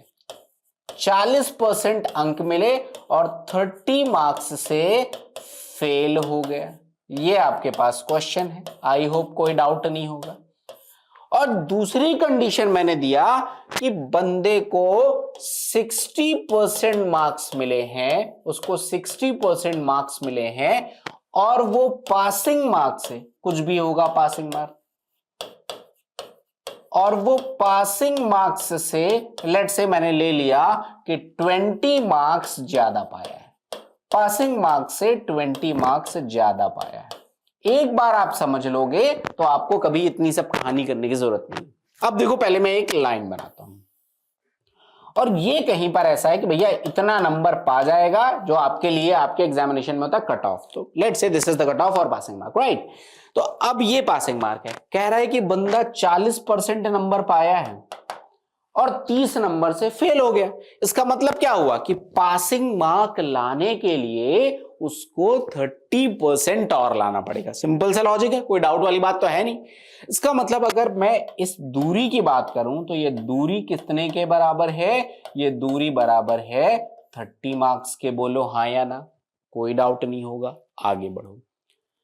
अब बंदा अगर 60% मार्क्स लाता है, तो क्वेश्चन कह रहे हैं कि पासिंग मार्क्स से 20 नंबर ज्यादा आ गए। इसका मतलब पासिंग मार्क ये है और इसके 20 नंबर ज्यादा हैं, तो जो ये दूरी है, ये जो 20 मार्क्स है, ये इस दूरी के बराबर है, इस गैप के बराबर है। सिंपल है। अब इसको मैं सारी कहानी को रैप करता हूं कि इस 40% से 60% की जो बीच की दूरी है वो किसके बराबर है, तो आप कहोगे साहब 20% के बराबर है। बोलो हाँ या ना, सिंपल है। और ये जो मार्क्स में अगर मैं इसकी न्यूमेरिकल वैल्यू आपसे पूछूं तो ये मार्क्स में किसके बराबर है, 50 मार्क्स के बराबर है। सिंपल, यानी कि this 20% is equal to 50 marks. बोलो हाँ या ना, कोई डाउट है। और अगर 20% बराबर 50 मार्क्स के है, सो 100% किसके बराबर होगा। कितना सिंपल है भैया, सीधा 5 गुना दिख रहा है, तो ये आ जाएगा इंटू 5, यानी कि 250 मार्क्स। किसके बराबर आ जाएगा, इंटू 5 यानी कि 250 मार्क्स। तो अगर आपसे पूछा जाता कि what is the maximum marks, तो आपका आंसर होता दोस्त 250 मार्क्स। अब यहां पर 3 से 4 टाइप के क्वेश्चन बन सकते हैं, मैं आपको समझाता हूं डिटेल में। मैक्सिमम मार्क्स अपने पास आ गया 250 मार्क्स, राइट। अब आपसे पूछा जाता है कि भैया मुझे यह बात बताओ कि पासिंग परसेंटेज कितना है, पास होने के लिए कितने नंबर चाहिए, दिस इज द क्वेश्चन। अब देखो कैसे निकालोगे, बहुत सिंपल है कि भैया देख लो 40% प्लस 30 मार्क्स बनाकर बंदा पास होता है, तो 250 का 40% निकाल लो। 250 का 40% कितना आ जाएगा, ये आ जाएगा 100 नंबर, और इसमें अगर वो 30 नंबर और ले आएगा तो वो पास हो जाएगा, यानी कि 130 नंबर में बंदा पास होता है। इसको आप रिवर्स भी चेक कर सकते हो, अगर आपका मैथ्स में लॉजिक सही है तो एक क्वेश्चन को चाहे कहीं से भी घुमाओगे आंसर सेम आएगा। प्रूफ करते हैं इस बात को। अब देख लो, अगर वो 60% लाता है तो मैंने कहा भाई जरा 250 का 60% निकाल लो, तो ये आ गया 150, और उसमें जब 150 पाया तो कहा यह गया कि भैया 20 नंबर ज्यादा पाए हो पासिंग मार्क्स से, तो पासिंग मार्क 20 नंबर कम होगा। और अगर मैं यहां पे 20 मार्क्स लेस कर दूं तो दिस इज नथिंग बट 130, बोलो हाँ या ना, सिंपल है। तो कुल मिला के पासिंग मार्क्स देखो दोनों केसेस में कितना आ गया आपका 130। मैंने क्या पूछा, मैंने पूछा पासिंग परसेंटेज बताओ। क्वेश्चन लेंदी करना है तो ऐसे क्या आता है कि डायरेक्ट इंफॉर्मेशन ना पूछकर डेड्यूस्ड इंफॉर्मेशन पूछी जाती है, तो कोई दिक्कत नहीं है। अब क्वेश्चन खत्म है, देख लो टोटल कितना है 130, आउट ऑफ कितना है 250, मल्टीप्लाइड बाय कितना है 100, ये आ गया 5, ये आ गया 2, ये आ गया 260 बटे में 5 विच इज 52 पंचे 260, 52% इज द पासिंग मार्क। अब आपसे कुछ भी इस क्वेश्चन में पूछा जाए, आपको अगर एक बार लॉजिक समझ में आ गया तो अब इस क्वेश्चन को कितना भी घुमाया जाए अब आप कर पाओगे। आई होप ये बात कैमरे के उस पार पहुंच गई होगी। सिंपल, आगे बढ़ता हूं जरा, मैं अब क्वेश्चन को सॉल्व करता हूं।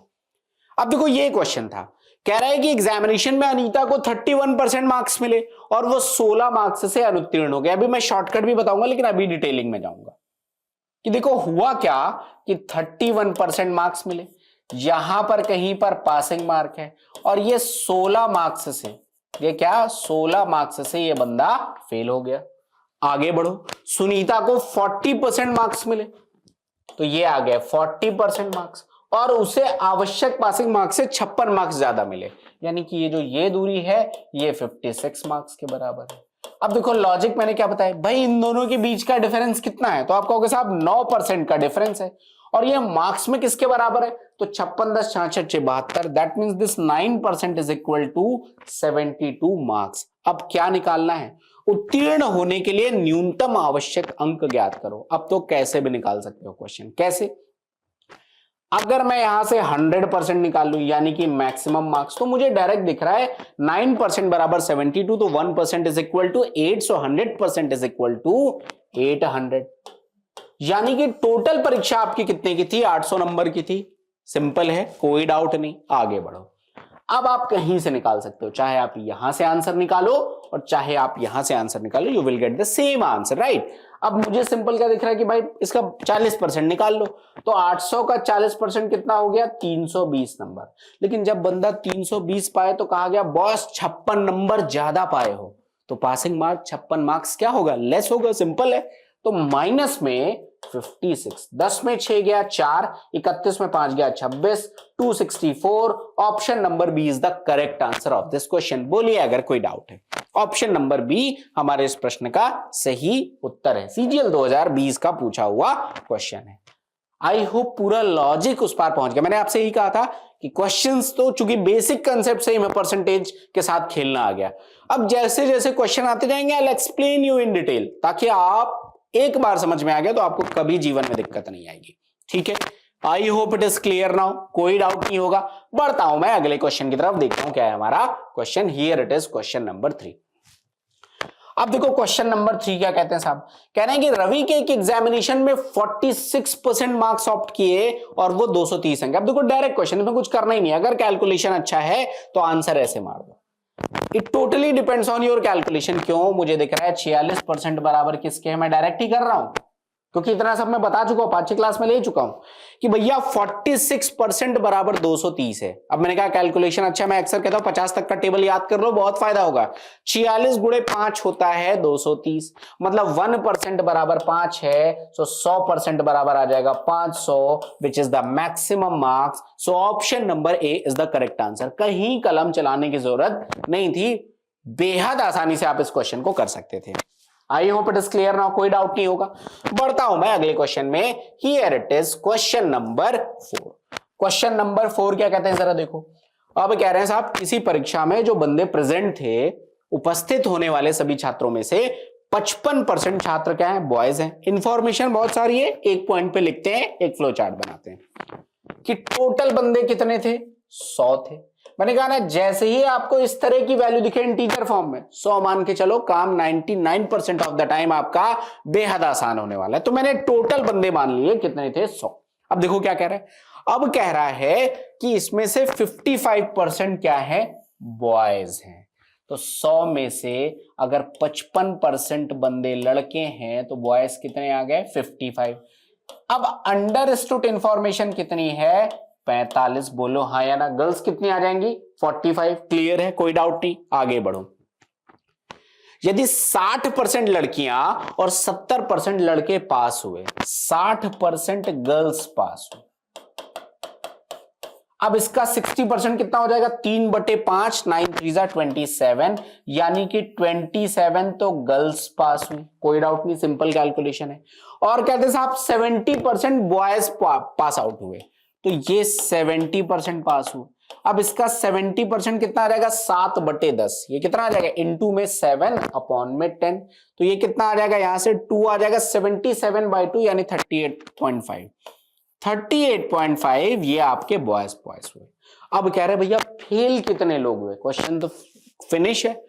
आपको ये पता चल गया कि पास कितने हुए हैं, तो 38 + 27 48, 58 7 65 और 65.5, इतने लोग क्या हुए हैं, पास हुए हैं। तो बाकी आप बता दो, 100 लोग हैं, 65.5 लोग पास हुए, तो फेल कितने हुए, 100 - 65.5, 0.5 से 66 पहुंचेगा, फिर 4, तो ये आ जाएगा आपके पास 4.5, लास्ट में 4.5 कहीं पर है, यही आंसर है, क्योंकि उसके बाद 70 30 100, तो 34.5। Option number D is the correct answer of this question. 34.5 option number D is the correct answer of this question. बोलिए अगर कोई डाउट है। मैंने कहा जब मल्टीपल इंफॉर्मेशन हो तो एक तरीका तो ये है कि मैं पहले पूरा क्वेश्चन पढ़ूं, फिर डे 1 से स्टार्ट करूं। जब मल्टीपल टाइम्स आप प्रैक्टिस कर लोगे तो इट इज वेरी गुड कि जैसे जैसे इंफॉर्मेशन गिवन है वैसे वैसे लिखते जाओ।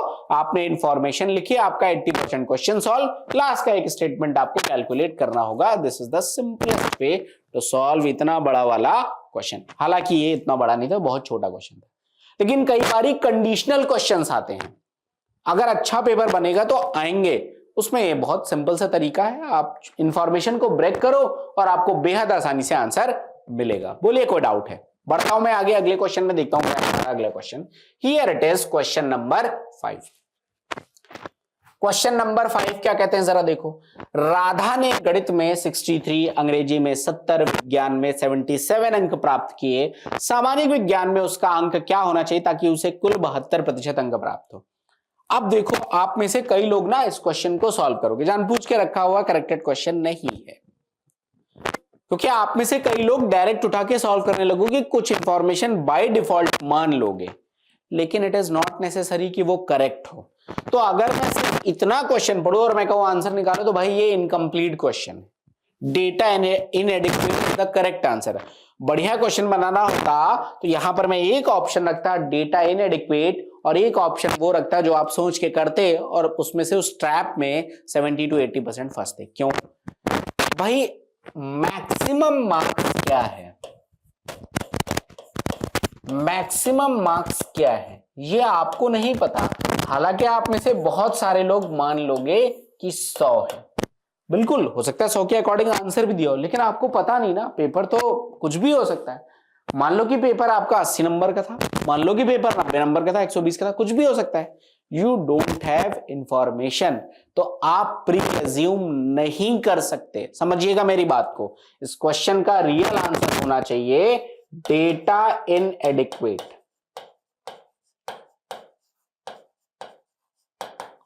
ये इसका रियल आंसर है। रीजन बीइंग कि you don't know the maximum marks of each paper, और जब तक आपको वो नहीं पता है आप आंसर नहीं निकाल सकते।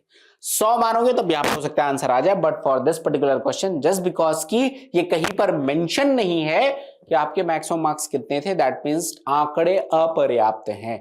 आई होप ये बात आपको समझ आई होगी, कोई डाउट यहां पर नहीं हुआ होगा। सिंपल सा क्वेश्चन था, कोई दिक्कत नहीं होगी। ठीक है, पढ़ता हूं अगले क्वेश्चन में। Here it is question number 6। Question number 6 क्या कहते हैं दोस्त, जरा देखो। कह रहे साहब एक कैंडिडेट है जिसको 30% मार्क्स मिले और वो 20 नंबर से फेल हो गया। दूसरा एक है जिसको 52% मार्क्स हुए और वो 12, क्या कह रहे हैं, देखो बड़ा बढ़िया स्टेटमेंट है। कह रहे हैं कि उत्तीर्ण अंकों से 12% अधिक अंक प्राप्त करता है तो अधिकतम अंक प्राप्त करें। अब देखो कितना प्यारा क्वेश्चन, बहुत सिंपल है। क्वेश्चन की इंफॉर्मेशन वही पुरानी वाली है, बस लैंग्वेज में थोड़ा सा स्लाइड चेंज कर दिया गया। हम एक ही लाइन में करेंगे क्वेश्चन को। देखो क्या कह रहा है, 30% अंक प्राप्त करता है और 20 अंक से असफल हो जाता है। तो 30% प्राप्त किए और प्लस में 20 मार्क्स, प्लस में क्या है 20 मार्क्स, और ये बंदा क्या हो जाता है, ये पास हो जाता है, पासिंग मार्क ये होगा। सिंपल है, आगे बढ़ो। अब कह रहा है अगर एक दूसरा कोई कैंडिडेट है जो 52% पाता है और उत्तीर्ण अंक से 12% अधिक पाता है, मतलब ये जो गैप है ना, मैंने शुरुआत यहीं से किया था, ये 12% मार्क्स के बराबर है और यहां पर ये 52% मार्क्स है। तो आपके पास देखो एक क्लियर इंफॉर्मेशन दे रखी है कि अगर मैं 52% में से 12% घटा दूं तो पासिंग मार्क मेरे पास आ गया 40%। बोलो हाँ या ना। आपसे यही कहा गया ना कि बंदा 52% मार्क्स पाया है और वो पासिंग मार्क्स से 12% ज्यादा पाया है। इसका मतलब अगर 12% लेस कर दोगे तो क्या मिलेगा, पासिंग मार्क मिलेगा। सिंपल है। तो बंदे को पासिंग मार्क कितना आ गया यहां पर 40%। बोलो हाँ या ना। सिंपल है, कोई डाउट नहीं। अब देखो क्वेश्चन खत्म है। आपके पास एक इंफॉर्मेशन आ गई 30% प्लस में 20 मार्क्स इज इक्वल टू 40%, यानी कि आई कैन से 10% यहां पर 20 मार्क्स के बराबर है। So 100% is equal to 200 marks, which is option number A. Option number A is the correct answer of this question. बोलिए अगर कोई डाउट है। ऑप्शन नंबर ए आपके इस प्रश्न का होने वाला है सही उत्तर। एकदम आसान सा क्वेश्चन था, बस आपको लैंग्वेज समझनी थी, क्वेश्चन सॉल्व करना था। और अभी तो मैंने कहा ना बहुत बेसिक से जा रहा हूं। ये सारे क्वेश्चन हार्डली 10 सेकंड्स के हैं। एक बार आप समझ गए तो आपको 10 सेकंड से ज्यादा नहीं लगना है, क्योंकि इंफॉर्मेशन पढ़ के ही आंसर दिख रहा है। ठीक है, बढ़ता हूं मैं अगले क्वेश्चन में, देखता हूं क्या है हमारा अगला वाला प्रश्न। Here it is question number 7। अब देखो क्या कह रहे हैं साहब। इस बार इंफॉर्मेशन आपके पास है, एक एग्जामिनेशन है, उसमें प्रिया के मार्क्स दे रखे हैं कितने, मैथ्स में 90 में से 85, साइंस में 50 में से 44, कंप्यूटर साइंस में 25 में से 24 और अंग्रेजी में 80 में से 68। प्रिया ने किस विषय में सबसे अधिक प्रतिशत अंक प्राप्त किए। अब अगर आपका कैलकुलेशन अच्छा है तो आपको डायरेक्ट दिख रहा है, मुझे तो दिख रहा है यहां पर, लेकिन आप में से कई लोग अभी करेंगे पूरा वाला कैलकुलेशन, तो थोड़ा अब आपको सोचने का नजरिया देता हूं कैसे करना है, समझ। मैथ्स में 90 थे मैक्सिमम मार्क्स, ऑब्टेन्ड मार्क्स कितने थे 85। आगे आ जाओ, साइंस में 50 में से ऑब्टेन्ड मार्क्स कितने हैं 44। आगे बढ़ो, कंप्यूटर साइंस में 25 is the maximum marks, obtained marks is 24, and last में 80 में से 68 marks. This is the correct answer. बोलिए अगर कोई डाउट। सिंपल है, ठीक है। अब देख लो, अब कई बच्चे यहां पर क्या करेंगे, परसेंटेज में लगेंगे आधा पन्ना भरने। अब आपको समझना है कि मुझे इस टाइम को कैसे कम करना है, तो मैं आज आपको एकदम सिंपल सा लॉजिक बता रहा हूं। जब भी आप परसेंटेज कैलकुलेट करते हो तो किस बात पे ध्यान देते हो कि भैया परसेंटेज कैलकुलेट कर रहा है तो 100% ही होता है एक एब्सोल्यूट वैल्यू, उसी के बेस पे कैलकुलेट करते हैं। अब अगर मैं इसको 100 बना, जिसको जिसको आप 100 बना सकते हो उसको बना दो। देखो कितना आसान से, मैं आपको 2-3 तरीके से बताऊंगा ये बातें। जिसको अगर इसको 100 बनाना है तो आप मल्टीप्लाइड बाई 2 करोगे या मल्टीप्लाइड बाई 2 करोगे, ये मार्क्स आ जाएंगे 88%। कोई जादू नहीं, अभी सब समझाऊंगा आपको, डोंट वरी। इसको 100 बनाना है तो मल्टीप्लाइड बाय 4 करोगे, मल्टीप्लाइड बाय 4 करोगे यानी 96% मार्क्स। दो तो बहुत आसान थे। अब अगर मुझे इसको 100 बनाना है तो अब देख लो, अब आपको इसको 100 बनाना है तो लॉजिक क्या होता है आप समझो, एक बार समझ जाओगे, कभी ये फ्रैक्शन वाले क्वेश्चन दिक्कत नहीं हो। मैं कह रहा हूं दोस्त 80 को 100 बनाना है तो क्या करो, 100/80 से गुणा कर दो, तब तो 80-80 कट जाएगा, 100 बन जाएगा ना। और 100/80 का मतलब 5/4 कर दो, 100/80 का मतलब 5/4, तो ये भी कितना आ जाएगा 5/4। मैं कैलकुलेट नहीं करूंगा क्योंकि तो मेरे को तो मैक्सिमम बताना है ना, तो मैं क्यों जबरदस्ती एनर्जी लगाऊं। मैं अभी आपको बस लॉजिक समझाने पर फोकस कर रहा हूं। एंड नाउ दिस 90%, मैंने कहा इसको 100 बनाना है तो 100/90 कर देगा, ये कितना आ जाएगा 10/9। तो दिस विल ऑल्सो बी 10/9। अब आपको मैक्सिमम परसेंटेज बताना है, इसको निकालने के मैंने कहा ना 5 तरीके हैं। आप कैलकुलेशन में आप नंबर्स के साथ कितना प्रो हैं, कितना नंबर क्रंचिंग आपको पता है, ये डिसाइड करेगा कि आप इस क्वेश्चन को कितनी जल्दी करोगे। मैं तो आपको 2-3 तरीकों से समझाने का प्रयास करूंगा। तो अब देखो दोस्त, मुझे तो मैक्सिमम ये दिख रहा है, आपका डाउट है कि भाई ये कितना होगा, तो 4 से काटोगे। अब ये देखो 5/4 करोगे 100% बन जाएगा, यहाँ पे 68 करना है तो 17/25 85, 4 से काटोगे 17 बारी, ये 85 कम है। अगर कभी कभी क्वेश्चन बड़ा होना होता तो कह देता कि सब्जेक्ट वाइज डिसेंडिंग ऑर्डर में या असेंडिंग ऑर्डर में अरेंज करिए मार्क्स। तो अब आपको चारों निकालना पड़ता है, तो हम चारों समझ ही लेते हैं। देखो ये दोस्त कितना बनेगा, ये बनेगा 850/9। 9 9 81 बचेगा कितना 4, यानी कि 40, 9 चौको 36 बचेगा 94, 4/9%। सो मैक्सिमम कितना है 96%। ये तो एक तरीका था, मैंने क्वेश्चन को एक स्टेप आगे ले जाके सॉल्व किया, क्योंकि यहां पर आंसर करना होता तो मुझे दिख रहा है 96%, यानी कि कंप्यूटर साइंस में उसका मैक्सिमम स्कोर था। लेकिन मैंने कहा नेक्स्ट क्वेश्चन एग्जामिनर को इसी क्वेश्चन से अगर एक नेक्स्ट क्वेश्चन बनाना है कि विद्यार्थी थोड़ा सा परेशान हो, तो वो कहेगा कि सब्जेक्ट वाइज असेंडिंग ऑर्डर में इनको अरेंज करिए depending on the percentage marks obtained in that subject. तो आपको चारों निकालना होता है, तो now it is easy for you. अब ये तो मैंने एक तरीका बताया, आपने कौन सा तरीका सीखा है फिर मैं इसको रिलेट करूंगा। जैसे आप निकालते तो आप लिखते 44/50 इंटू में 100, ऐसे ही परसेंटेज निकालते। मैंने कहा दोस्तों 50 को 100 बनाने के लिए 2 से गुणा करोगे, देख लो यही तो किया आपने, यही तो गुणा हो रहा है। अगला देख लो 24/25 इंटू में 100। मैंने क्या किया 4 से गुणा किया, आप लोग भी चेक कर लो, 4 से गुणा कर रहे हो 96 आ रहा है, सिंपल है, कोई डाउट नहीं है। तो आप ऐसे ही कर सकते हो। आई होप इट इज क्लियर, कोई डाउट नहीं है। यहां पर मैक्सिमम परसेंटेज पूछा गया। अब आपको एक और लॉजिक देता हूं मैं इसी के साथ साथ, आपको थोड़ा सा और बेहतर समझ कि अगर ऐसा क्वेश्चन आ ही गया और आपको ये सब भी नहीं करना था तो आपको क्या करना था, जरा समझ लेते हैं। क्या आपको एक बार अगर आपको लॉजिक समझ में आ गया और अब आपको डायरेक्ट आंसर करना है तो कैसे करते, एक लॉजिक समझ में आ गया तो आपको ये 96% दिख रहा है, ये मुझे दिख ही रहा है, मतलब अगर थोड़ा सा भी बेसिक आइडिया है तो मुझे दिख रहा है 80 में 68 कहीं भी 95-96 के आसपास नहीं पहुंच रहा है, डायरेक्ट डिस्कार्ड करता है। 50 में 44 भी कहीं 95-96 के आसपास नहीं पहुंचेगा, डायरेक्ट डिस्कार्ड कर देता।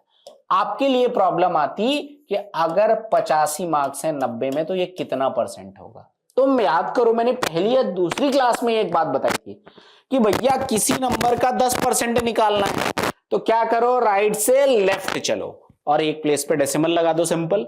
अगर किसी नंबर का 1% निकालना है तो अगेन रास्ता तो वही है, राइट से लेफ्ट और 2 प्लेस पे डेसिमल लगा दो। तो यानी कि अगर मैं 90 का 1% निकालता है तो this will be nothing but 0.9, बोलिए, सिंपल है, इट इज 0.9। और इफ इट इज 0.9 तो भैया 5 मार्क्स, क्योंकि आपके 85 कम है, 5 किसके बराबर होगा। आपको क्लियर आइडिया लग रहा हो कि अगर 1% एक नंबर के बराबर होता तो 5 मार्क्स 5% के बराबर होता है, लेकिन 1% 0.9 मार्क्स के, तो मतलब ये 5% से कुछ ज्यादा वैल्यू, तो 100 में से 5% घटाओगे तो 95 से नीचे वैल्यू आएगी, और ये ऑलरेडी 96 रखा हुआ था। तो ऐसे भी आप बता सकते थे। अब ये कुछ लोगों को ये बात समझ नहीं आएगी, डोंट वरी, समय के साथ साथ मैं बार बार यूज करूंगा तो आपको बहुत डिटेल में आ जाएगा। तो इस क्वेश्चन का आंसर आपका ऑप्शन नंबर डी, यानी कि computer science is the correct answer of this question. I hope it is clear now, कोई डाउट नहीं है। बढ़ता हूं मैं अगले क्वेश्चन में। Here it is question number 8। Question number 8 क्या कहते हैं जरा देखते हैं। 140 प्रश्नों वाले एक एग्जामिनेशन में एक अभ्यर्थी ने पहले 80 प्रश्नों में से 70% का सही उत्तर दिया। परीक्षा में 60% मार्क्स प्राप्त करने के लिए बचे हुए प्रश्नों में से कितने प्रश्न सही करने होंगे? आसान क्वेश्चन, कोई डाउट नहीं है। देख लो भैया, टोटल कितने क्वेश्चन है? 140। कितने हैं? 140। आगे बढ़ो। पहले 80 में से 70% का सही उत्तर दिया, ये पहले 80 हो गए, तो रिमेनिंग क्वेश्चन कितने हो जाएंगे? 60 हो जाएंगे। क्वेश्चन कह रहा है पहले 80 में से 70% का सही उत्तर दिया, 80 का 70% कितना हो जाएगा? 56। सिंपल कैलकुलेशन है। आगे बढ़ो। कह रहा है कि शेष प्रश्नों में से कितने प्रश्नों के सही उत्तर देने होंगे अगर उसे परीक्षा में 60% अंक प्राप्त करना है। भैया 140 का 60% कितना आ जाएगा? 140 का 60% 84 आ जाएगा। कितना आ जाएगा? 84। बोलो हाँ या ना, कोई डाउट नहीं है। आपको 60% मार्क्स लाने हैं, यानी कि आपको 84 क्वेश्चन सही करने हैं। यहां तक इंफॉर्मेशन क्लियर है? आपने ऑलरेडी 56 क्वेश्चंस कर लिए हैं, अब आपको कितने सही करने हैं, बस ये गैप देख लो। तो 56 से 66, 66 से 76 और 76 प्लस 8 84, यानी कि आपको 28 क्वेश्चन सही करने हैं। कितने में से? 60 में से। अब आप मामला फ्रैक्शन में, जैसे आंसर तो बीसी में तो कंफर्म दिख रहा है कि नीलों में से कोई है, एग्जैक्ट निकालना भाई, कैलकुलेट कर लो। 28 क्वेश्चन सही करने हैं, कितने में? 60 में, multiplied by 100। This is 5, this is 3, 140 बटे में 3। 45 दिया 135 होता है, 46 दिया 138 होगा, तो 46 सही 2 बटे 3। Option number C is the correct answer of this question. तो इस क्वेश्चन में कुछ भी नया नहीं था, जो इंफॉर्मेशन थी एज इट इज उसको रिप्लेस करके आंसर निकालना था। आई होप कोई डाउट आपको नहीं होगा, क्योंकि एक आसान सा सिंपल सा क्वेश्चन है। इसमें 4 इंफॉर्मेशन और भी डाल दी जाती, then your process will remain same. जितनी मैंने कहा ना कि बड़ा क्वेश्चन दिखे तो break the information into pieces, आप उनको छोटे छोटे जो भी इंफॉर्मेशन है उसको छोटा छोटा लिखो, देखो लास्ट में कनेक्शन बिल्ड हो ही जाता है। ठीक है, बढ़ता हूं मैं अगले क्वेश्चन में। Here it is question number 9। अब क्वेश्चन नंबर 9 क्या कर रहा है जरा देखो। किसी क्लास में 5 सेक्शन है, जिसमें 25, 30, 40, 45 और 60 स्टूडेंट्स हैं। इन वर्गों की उत्तीर्ण प्रतिशत क्रमशः 20%, 30%, 35%, 40% एंड 100% है।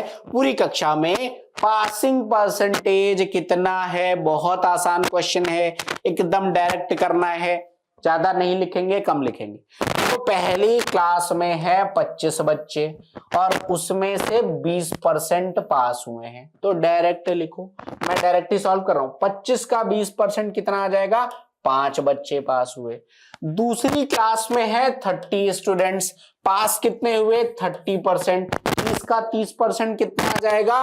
9 बच्चे पास हो गए, क्वेश्चन खत्म। तीसरी क्लास में है 40% स्टूडेंट्स, पास कितने हुए? 35%। 40 का 35% कितना आ जाएगा? 35 गुणे 4 140 होता है, यानी 14 आ जाएगा। तो तीसरी क्लास में 14 स्टूडेंट्स पास हुए।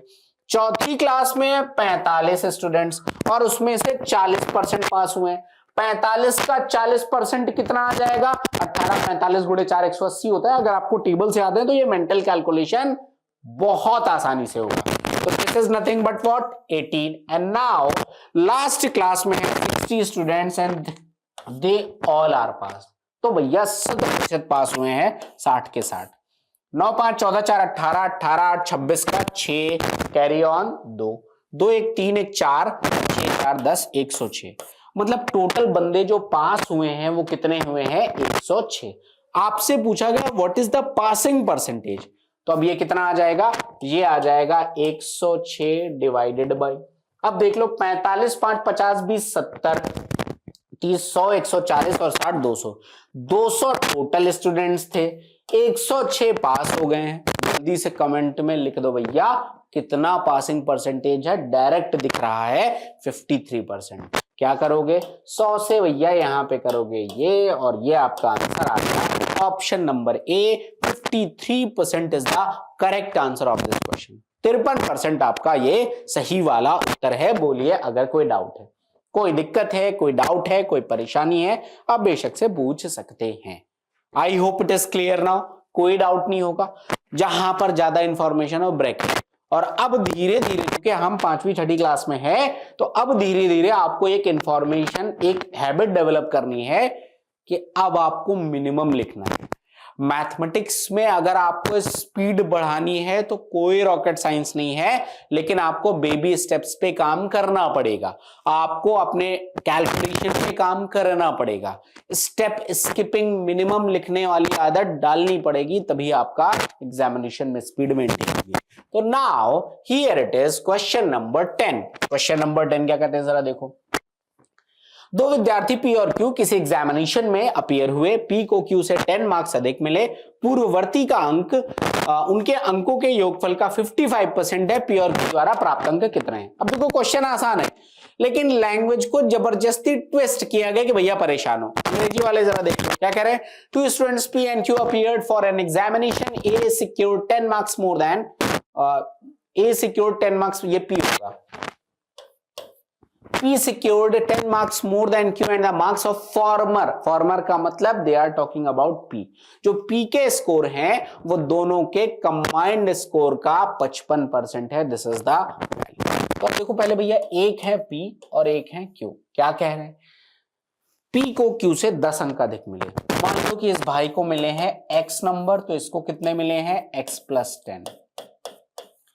अब कह रहा है पूर्ववर्ती या फॉर्मर के मार्क्स, यानी कि फॉर्मर इसमें P है, यानी कि ये X + 10 ये किसके बराबर है। तो कह रहे हैं उनके अंकों के योगफल का 55%। तो अंकों का योगफल कितना आ जाएगा 2x + 10 और इसका 55% यानी कि 55/100। ये आप कैलकुलेट कर लोगे। This is 11, this is 20। Now calculate 20x + 200।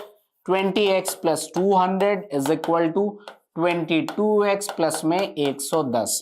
अब देख लो भैया 22x में से 20x जाएगा यानी कि 2x, और ये बराबर आ जाएगा 90। तो x बराबर किसके आ जाएगा 45।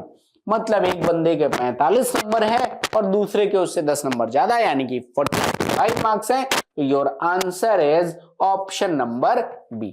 अब देखो इस क्वेश्चन में अगर आपकी कैलकुलेशन अच्छी है, लेकिन मैं ऑप्शन से नहीं कहूंगा इस क्वेश्चन को, क्योंकि ऑप्शन से इट विल टेक टाइम। कुछ चीजें सिंपल हैं, नहीं ऑप्शन से हो जाता। ऑप्शन से इस क्वेश्चन में कुछ करना है। अगर ऐसे ऑप्शन रखते, मैं आपको दोनों चीजें लॉजिक समझाऊंगा कि क्यों ऑप्शन से हो रहा है और कब नहीं करना। यहां पर कह रहा है कि एक बंदे के दूसरे से 10 मार्क्स ज्यादा, यानी कि दोनों का डिफरेंस कितना है 10 मार्क्स। डिफरेंस देखो कितना है 36, 8, 44। यहां पर तो 10 ही है। यहां पर डिफरेंस कितना है 20 का। यहां पर डिफरेंस कितना है 35 का, मतलब 40 का। तो एक ही ऑप्शन था। अब अगर ऑप्शन ऐसे रखता 44 और 34, 55 और 45, 60 और 50, 35 और 45, तब आपको ऑप्शन से नहीं करना था, क्योंकि फिर आपका टाइम ज्यादा जाता। यहां पर डायरेक्ट ऑप्शन से कर सकते हो, क्योंकि एक ही ऐसा ऑप्शन ही है जो कंडीशन सेटिस्फाई कर रहा है, जो कि एकदम डायरेक्ट कंडीशन है कि दोनों का डिफरेंस 10 है, तो फिर प्रॉब्लम ही नहीं थी। ठीक है, तो आपका आंसर यहां पे बी आ गया। What is the basic method, I have told you. कैसे ऑप्शन से ऑप्ट करना है वो भी आपको समझ में आ गया होगा। आसान सा क्वेश्चन था, कुछ ऐसा था नहीं इस क्वेश्चन में। Here it is question number 11।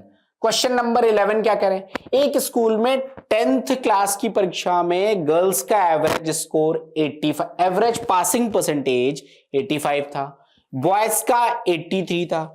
उस स्कूल के 10वीं कक्षा के सभी लड़कों और लड़कियों का औसत उत्तीर्ण प्रतिशत, मतलब combined passing percentage of boys and girls is 83.7%। तो 10वीं कक्षा के लड़कियों की संख्या का प्रतिशत ज्ञात करो।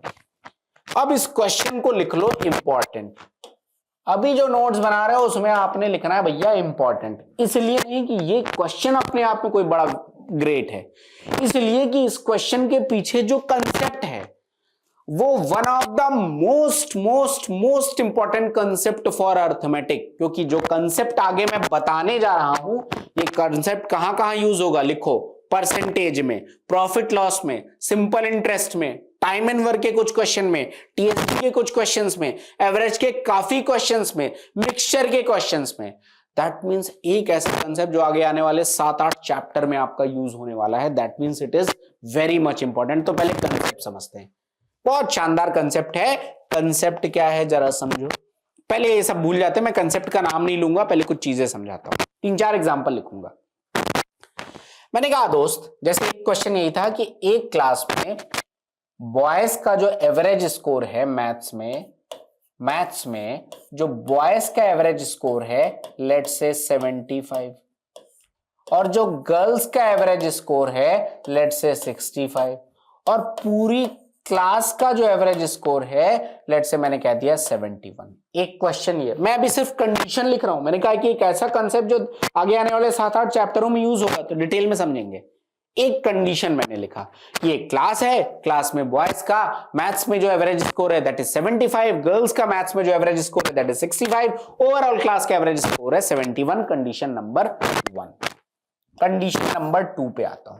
मैंने कहा साहब एक शहर है और इस शहर के बारे में एक बात कही गई, मान लो कि हम दिल्ली की बात करते हैं, ठीक है, और मैंने कहा कि इस शहर में 53% मेल पॉपुलेशन है, ठीक है, और यहां पर मैंने कह दिया कि, या इसको ऐसे नहीं और थोड़ा सा बेटर तरीके से फ्रेम करते हैं तब मजा आएगा। मैंने कहा कि एक शहर है जिसमें मेल है एंड फीमेल। मैंने कहा कि साहब मेल्स की पॉपुलेशन 15% से इंक्रीज हो गई एंड फीमेल्स की पॉपुलेशन 12% से इंक्रीज हो गई, और पूरे शहर की जब जनगणना किया गया और कहा गया भाई ये बताओ कि पूरे शहर की जनसंख्या कितनी बढ़ी, तो किसी ने निकाला कि साहब 13.5% ये पूरे शहर की जनसंख्या बढ़ गई। एक ये कंडीशन, फिर से रिपीट कर रहा हूं कंडीशन, कि एक शहर है, अब कोई शहर होगा तो इन जनरल, अब उसमें मैं माताएं बूढ़े और इन सबको हटा रहा हूं, इन जनरल स्टेटमेंट कि भाई there are some males and some females. Male की पॉपुलेशन बढ़ती है 15% से, फीमेल की पॉपुलेशन बढ़ती है 12% से, और जब कंबाइन करके निकाला गया तो ओवरऑल पॉपुलेशन पाया गया कि 13.5% इंक्रीज हो गई। ये एक कंडीशन। एक और कंडीशन लिखता हूं। मैंने कहा साहब एक बिजनेसमैन है,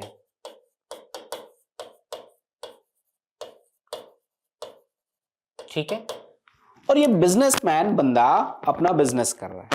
अब इसके पास 2 आर्टिकल है, ठीक है, और एक आर्टिकल को इसने 10% के लॉस पर बेचा और दूसरे आर्टिकल को इसने 18% के प्रॉफिट पर बेचा।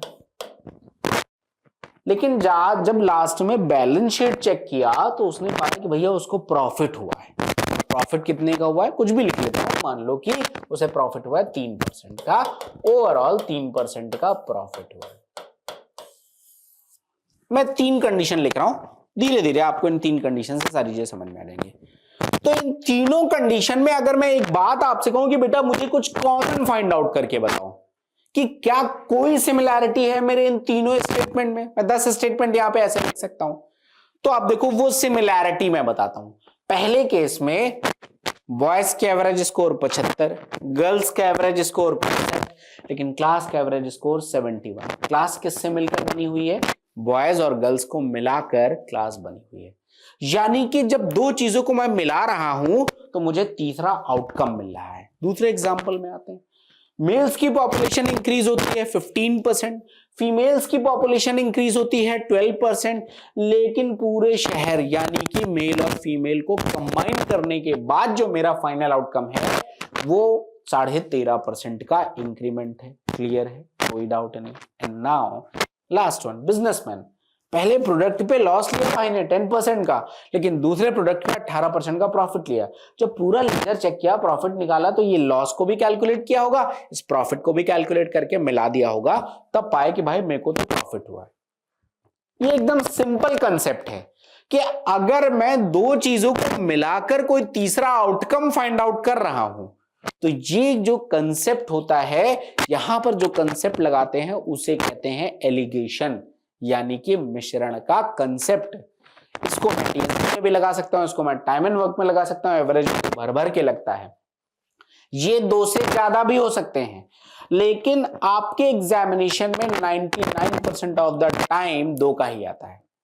जाकि जब मिक्सचर पढ़ाऊंगा तो तीन के भी आपको कुछ केसेस करा दूंगा, you don't have to worry. अब देखो इनको सॉल्व कैसे करते हैं और कैसे पहचान करोगे कि एलिगेशन है कि नहीं।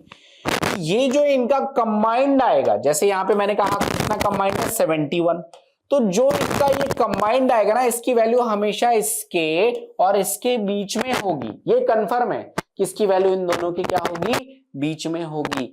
अब देख लो भैया क्या है, अगर मुझे एलिगेशन लगाना है तो 71 में से 65 जाएगा, कितना बचेगा 6। 75 में से 71 जाएगा, कितना बचेगा 4। Ratio will be 3:2। मतलब अगर मैं बॉयज और गर्ल्स के रेशियो की बात करता है तो दिस विल बी 3:2। सिंपल है, आगे बढ़ो। अगर मैं यहां पर जाता तो बस फिर ऐसे ही एलिगेशन लगाता। मैंने कहा पहचान क्या है कि जो आपकी मिक्स्ड वैल्यू आ रही है, वो मिक्स्ड वैल्यू उन दोनों वैल्यूज के बीच की ही वैल्यू होगी। दिस इज फॉर श्योर, इसका कोई एक्सेप्शन नहीं हो सकता। देख लो, अगर है तो फिर गलत है, फिर हो ही नहीं सकता वो। 15% और 12% को मैं मिक्स करके 13.5 बना रहा हूं, इन दोनों के बीच की वैल्यू है। 13.5 में से 12 गया, कितना बचा 1.5। 15 में से 13.5 गए, कितना बचा 1.5, यानी 1:1, यानी कि मेल एंड फीमेल पॉपुलेशन यहां पर बराबर थी। यहां पे बढ़ो, बंदे ने 10% का लॉस लिया, 18% का प्रॉफिट लिया, 3% का प्रॉफिट हुआ। कई भाइयों को डाउट आएगा अब मैं कैसे करूं, क्योंकि 3 तो 10 और 18 के बीच में नहीं है भाई। इसके बाद कुछ एक स्टेटमेंट लिखा है, उस पर तो ध्यान दो। जीवन लाभ या हानि में ही चला रहे हो क्या, प्रॉफिट हो रहा है लॉस हो रहा है, यही सारी चीजें पढ़ोगे तो प्रॉफिट ही प्रॉफिट है, क्योंकि सिलेक्शन हो जाएगा सबसे बड़ा प्रॉफिट। और 1%, क्योंकि मैं ये मानता हूं कि भैया ईमानदारी से अगर मेहनत किया है तो कोई ऐसी कंडीशन नहीं कि आपका सिलेक्शन ना हो, बशर्ते ईमानदारी से मेहनत करो, एसएससी या किसी भी वनडे एग्जामिनेशन। मैंने कहा 1% नहीं हुआ तो इतना ज्ञान लेके जाओगे यार कि लाइफ सेट ही रहेगी। तो अब देख लो यहां पे, अगर मैंने कंसेप्ट ऑफ रिमेनिंग जो मैं पढ़ा चुका हूं तो अब मैं डिटेल में बता सकता हूं। अगर मैं कहूं कि 10% लॉस पर बेच रहा हूं तो कितने पे बेच रहा हूं, जल्दी से बोलो, तो आप कहोगे साहब 90% पे बेच रहा हूं। अगर मैंने कहा मैं 80% प्रॉफिट पे बेच रहा हूं तो कितने पे बेच रहा हूं, तो आप कहोगे 100 + 18 118 पे बेच रहा हूं। और अगर मुझे ओवरऑल 3% का प्रॉफिट हुआ, यानी कितना हुआ 103 हुआ, कितना हुआ 103। 118 में 103 जाएगा, कितना बचेगा 15। 103 में 90 जाएगा, कितना बचेगा 13। 15:13 इज द एग्जैक्ट रेशियो, मतलब दोनों वस्तुओं के क्रय मूल्यों का अनुपात कितना होगा 15:3। दूसरा नोट लिखिएगा अपनी कॉपी में, क्योंकि एक कॉमन डाउट है, बहुत बार झेलोगे, इसलिए अभी लिखो। ये जो रेशियो आता है ये किसका आता है समझना। एलिगेशन किस चीज के रिस्पेक्ट में या फिर किस चीज के सापेक्ष लगाया जाता है, हमेशा उसका रेशियो आता है। जैसे यहां पर बॉयज एंड गर्ल्स के मार्क्स दे रखे हैं, एग्जैक्ट बॉयज एंड गर्ल्स के मार्क्स की न्यूमेरिकल वैल्यू दे रखी है, तो रेशियो किसका आएगा बॉयज एंड गर्ल्स का आएगा। अभी तीसरे एग्जांपल में ज्यादा समझ में आएगा। यहां पर मेल पॉपुलेशन का इंक्रीमेंट, फीमेल पॉपुलेशन का इंक्रीमेंट दिया हुआ है, तो रेशियो किसका आएगा मेल एंड फीमेल पॉपुलेशन का। मैंने कहा तीसरा वाला ज्यादा बेहतर समझ में आएगा, ज्यादा इंपॉर्टेंट है। क्यों है दोस्त, मुझे एक बात बताइएगा, प्रॉफिट या लॉस किस बात पर कैलकुलेट किया जाता है?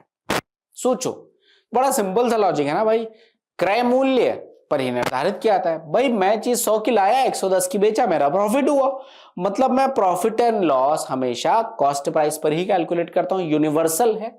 किसी भी बिजनेस का प्रॉफिट आपकी कितनी लागत है और कितने में आपने सेल किया है, उनके बीच का गैप ही आपका प्रॉफिट है।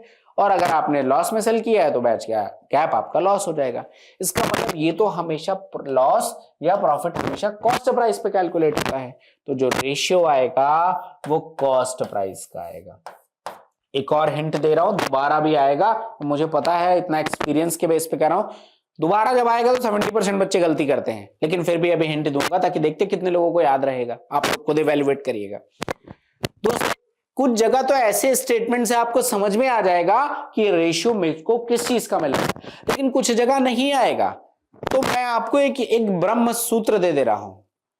अगर किसी क्वेश्चन में यूनिट लिखी है, जैसे एग्जाम्पल के तौर पे मैं समझा रहा हूं, मैंने कहीं पर चाल लिखी 10 किलोमीटर पर आवर, दूसरी चाल है, अभी मैं कंडीशन नहीं डाल रहा हूं, मैं जनरली लिख रहा हूं, दूसरी चाल है 15 किलोमीटर पर आवर, एवरेज चाल जो है वो 12 किलोमीटर पर आवर की आ रही है। एलिगेशन आप लगा दोगे, ये आ जाएगा आपके पास 3, ये आ जाएगा 2। अब क्वेश्चन ये है कि भैया रेशियो किसका है, अभी कोई कंडीशन नहीं दे तो आप कैसे बताओगे रेशियो किसका है, तो लॉजिक अब दे रहा हूं। अगर किसी भी क्वेश्चन में यूनिट लिखी हुई है, जैसे यहां पर किलोमीटर पर आवर में लिखा हुआ है, तो इसका मतलब ये यूनिट का जो डिनोमिनेटर है इसी के सापेक्ष ये चाल कैलकुलेट किया जाता है। मैं इसको सिंप्लीफाई करता हूं। चाल क्या है, कितने समय में कितनी दूरी तय की गई, यही चाल है।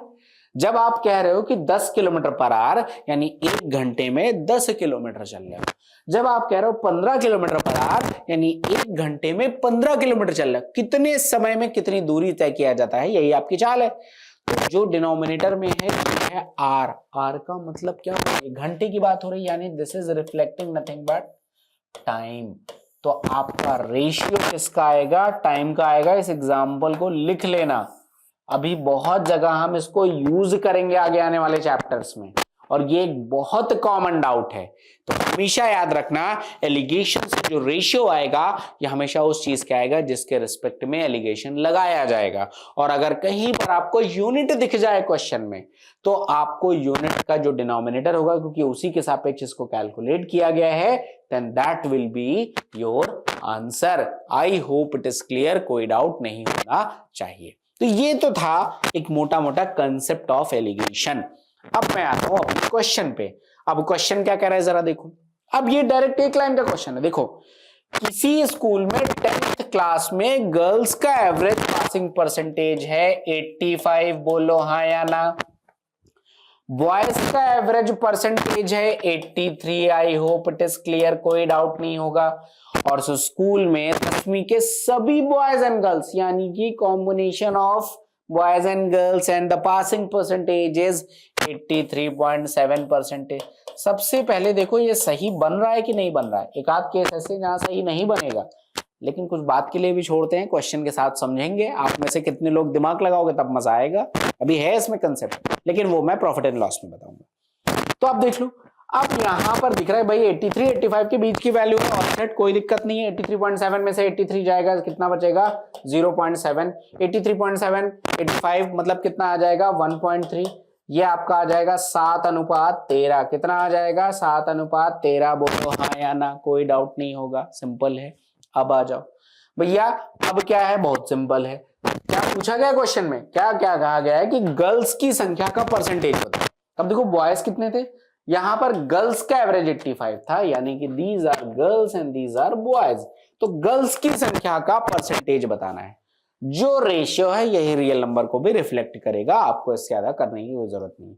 यानी कि टोटल अगर 7 गर्ल्स हैं टोटल क्लास में, क्योंकि परसेंटेज तो क्लास के रिस्पेक्ट में निकले, क्लास में कितने बच्चे हैं, तो 7 गर्ल्स थी 13 बॉयज थे, टोटल 20 बच्चे हैं। कितने लोग हैं, 20 बच्चे हैं। और इनटू में कितना आ जाएगा 100, 20 पंचे 100। आंसर कितना आ जाएगा 35%। कितना आ जाएगा 35%। Option number D is the correct answer. मतलब गर्ल्स का जो पासिंग परसेंटेज है दैट इज 35%। तो आपको समझ में आ गया कि अगर एलिगेशन आपको समझ में आ गया तो ये सारे क्वेश्चन 10-15 सेकंड के हैं। इसीलिए एलिगेशन बहुत इंपॉर्टेंट था, और बार बार मैं कह रहा था कि इट इज इंपॉर्टेंट, क्योंकि आगे चल के भी यूज होगा। तो आई होप ये क्वेश्चन आप लोगों को क्लियर हो गया होगा, कोई डाउट नहीं होगा इसमें। मैं बढ़ रहा हूं अगले क्वेश्चन में, पूरा कंसेप्ट भी आपको डिटेल में मैंने बता दिया है। Here it is question number 12। Question number 12 क्या कहते हैं साहब, गीता ने 30% अंक प्राप्त किया और 50 अंकों से फेल हो गया, जबकि 45% अंक प्राप्त करने वाले संदीप को उत्तीर्ण करने के लिए आवश्यक न्यूनतम अंक से 25 अंक अधिक मिले, 74%। आप लोग करोगे, होमवर्क है, पूरा डिटेल इस क्वेश्चन का मैं करा चुका हूं। तो अब कुछ आप लोग दिमाग लगाइए क्योंकि डिटेलिंग मैं कर चुका हूं। अगला क्वेश्चन क्या कर रहे हैं जरा देखो। अगला क्वेश्चन है, एक क्लास में बॉयज एंड गर्ल्स की संख्या का अनुपात 11:9 है।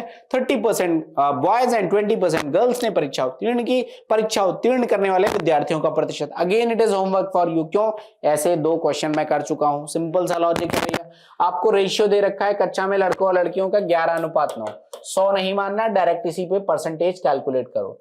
30% इसका मैं सॉल्व ही कर दे रहा हूं, कई लोगों को डेसिमल में डाउट होगा। 20% इसका, मुझे ओवरऑल परसेंटेज निकालना है। इसका 30% कितना आ जाएगा? 3.3 आ जाएगा। इसका 20% कितना आ जाएगा? 1.8। इतने बच्चे पास हुए हैं। उत्तीर्ण करने वालों का प्रतिशत 33, 10, 43, 8, 51, मतलब 5.1 बच्चे पास हुए हैं। कितने पर? 20 पर, इंटू में 100। बाकी आप लोग यहाँ पे समझदार हो, आप लोग कर लोगे। 25.5 इज द करेक्ट आंसर। तो कुछ था नहीं, बहुत सिंपल सा क्वेश्चन था। ठीक है, सिर्फ कैलकुलेशन पे आपको फोकस करना है। मैंने आपको डे 1 पे भी बताया था कि आपको क्या क्या स्टेप्स लेने हैं सो दैट कि आपकी कैलकुलेशन स्पीड बेहतर हो जाए। अगला क्वेश्चन, राघव अपनी आय का 80% खर्च करता है। सबकी कहानी यही है। यदि उसकी आय में 15% का इंक्रीमेंट हो और सेविंग में 20% की कमी हो तो उसके व्यय में प्रतिशत वृद्धि क्या होगी? This is the question. बहुत सिंपल सा क्वेश्चन है। देख लो दोस्त, इनकम मैंने मान लिया, इनकी इनकम मैंने मान लिया 100 रुपए। इनका एक्सपेंडिचर, क्वेश्चन ही कह रहा है कि राघव भैया 80% खर्च करते हैं, तो 100 रुपए कमा रहे हैं तो 80 खर्च करते हैं। ठीक है, और सेविंग कितनी हो जाएगी? 100 में से 80 खर्च कर रहे हैं तो कितना आ जाएगा? 20 आ जाएगा। कोई डाउट नहीं होगा, सिंपल है, एकदम क्लियर। तो 100 में से 80 खर्च किए, 20 इनकी सेविंग बची। आगे बढ़ो, अब देखो, और बचत में 20% की कमी होती है तो उसके व्यय में प्रतिशत वृद्धि क्या होगी? अब देख लो क्या कह रहा है यहां पर, कह रहे हैं उसकी आय में 15% की वृद्धि होगी। 100 रुपए कमा रहा था भाई, इंक्रीमेंट लगा है इनका, कितने का? 15% का। कितना आ जाएगा? 115। बहुत अच्छी बात है। और बचत में 20% की कमी होती है, सेविंग में 20% लेस होता है, यानी कि 4 की कमी आ जाएगी। तो कितना हो गया? 16। क्वेश्चन पूछ रहा है एक्सपेंडिचर में परसेंटेज इंक्रीमेंट बता दो। कितना आसान हो गया। 115 रुपए कमाता है, 16 रुपए इसमें से बचाता है, तो कितना खर्च कर रहा है? 115 माइनस 16 यानी कि 99 रुपीज खर्च कर रहा है। कितना खर्च कर रहा है? 99 रुपीज। पहले कितना खर्च कर रहा था? 80। 19 की ओवरऑल इसकी क्या है? 19 रुपए वृद्धि हुई है। किस पर? 80 पर। इंटू में क्या आ जाएगा? 100। ये आ जाएगा इंटू 4, ये आ जाएगा इंटू 5। 95/4। 23 को 92, तो 24 को 96, 23 के ऊपर आपका आंसर आएगा 23.75 is the correct answer of this question. अब ऐसे कोई भी क्वेश्चन आ जाए इनकम एक्सपेंडिचर वाले, 2-3 टाइप बनते हैं, हालांकि रेशियो में ज्यादा बनते हैं, तो आप ऐसे ही बहुत आराम से कर सकते हो। 2 लोगों में क्वेश्चन आते हैं, आगे चल के डिफिकल्टी लेवल भी थोड़ा हमारा क्वेश्चंस का बढ़ेगा, तो आपको वो सारी चीजें कवर हो जाएंगे। You don't have to worry. I hope it is clear, कोई डाउट नहीं है।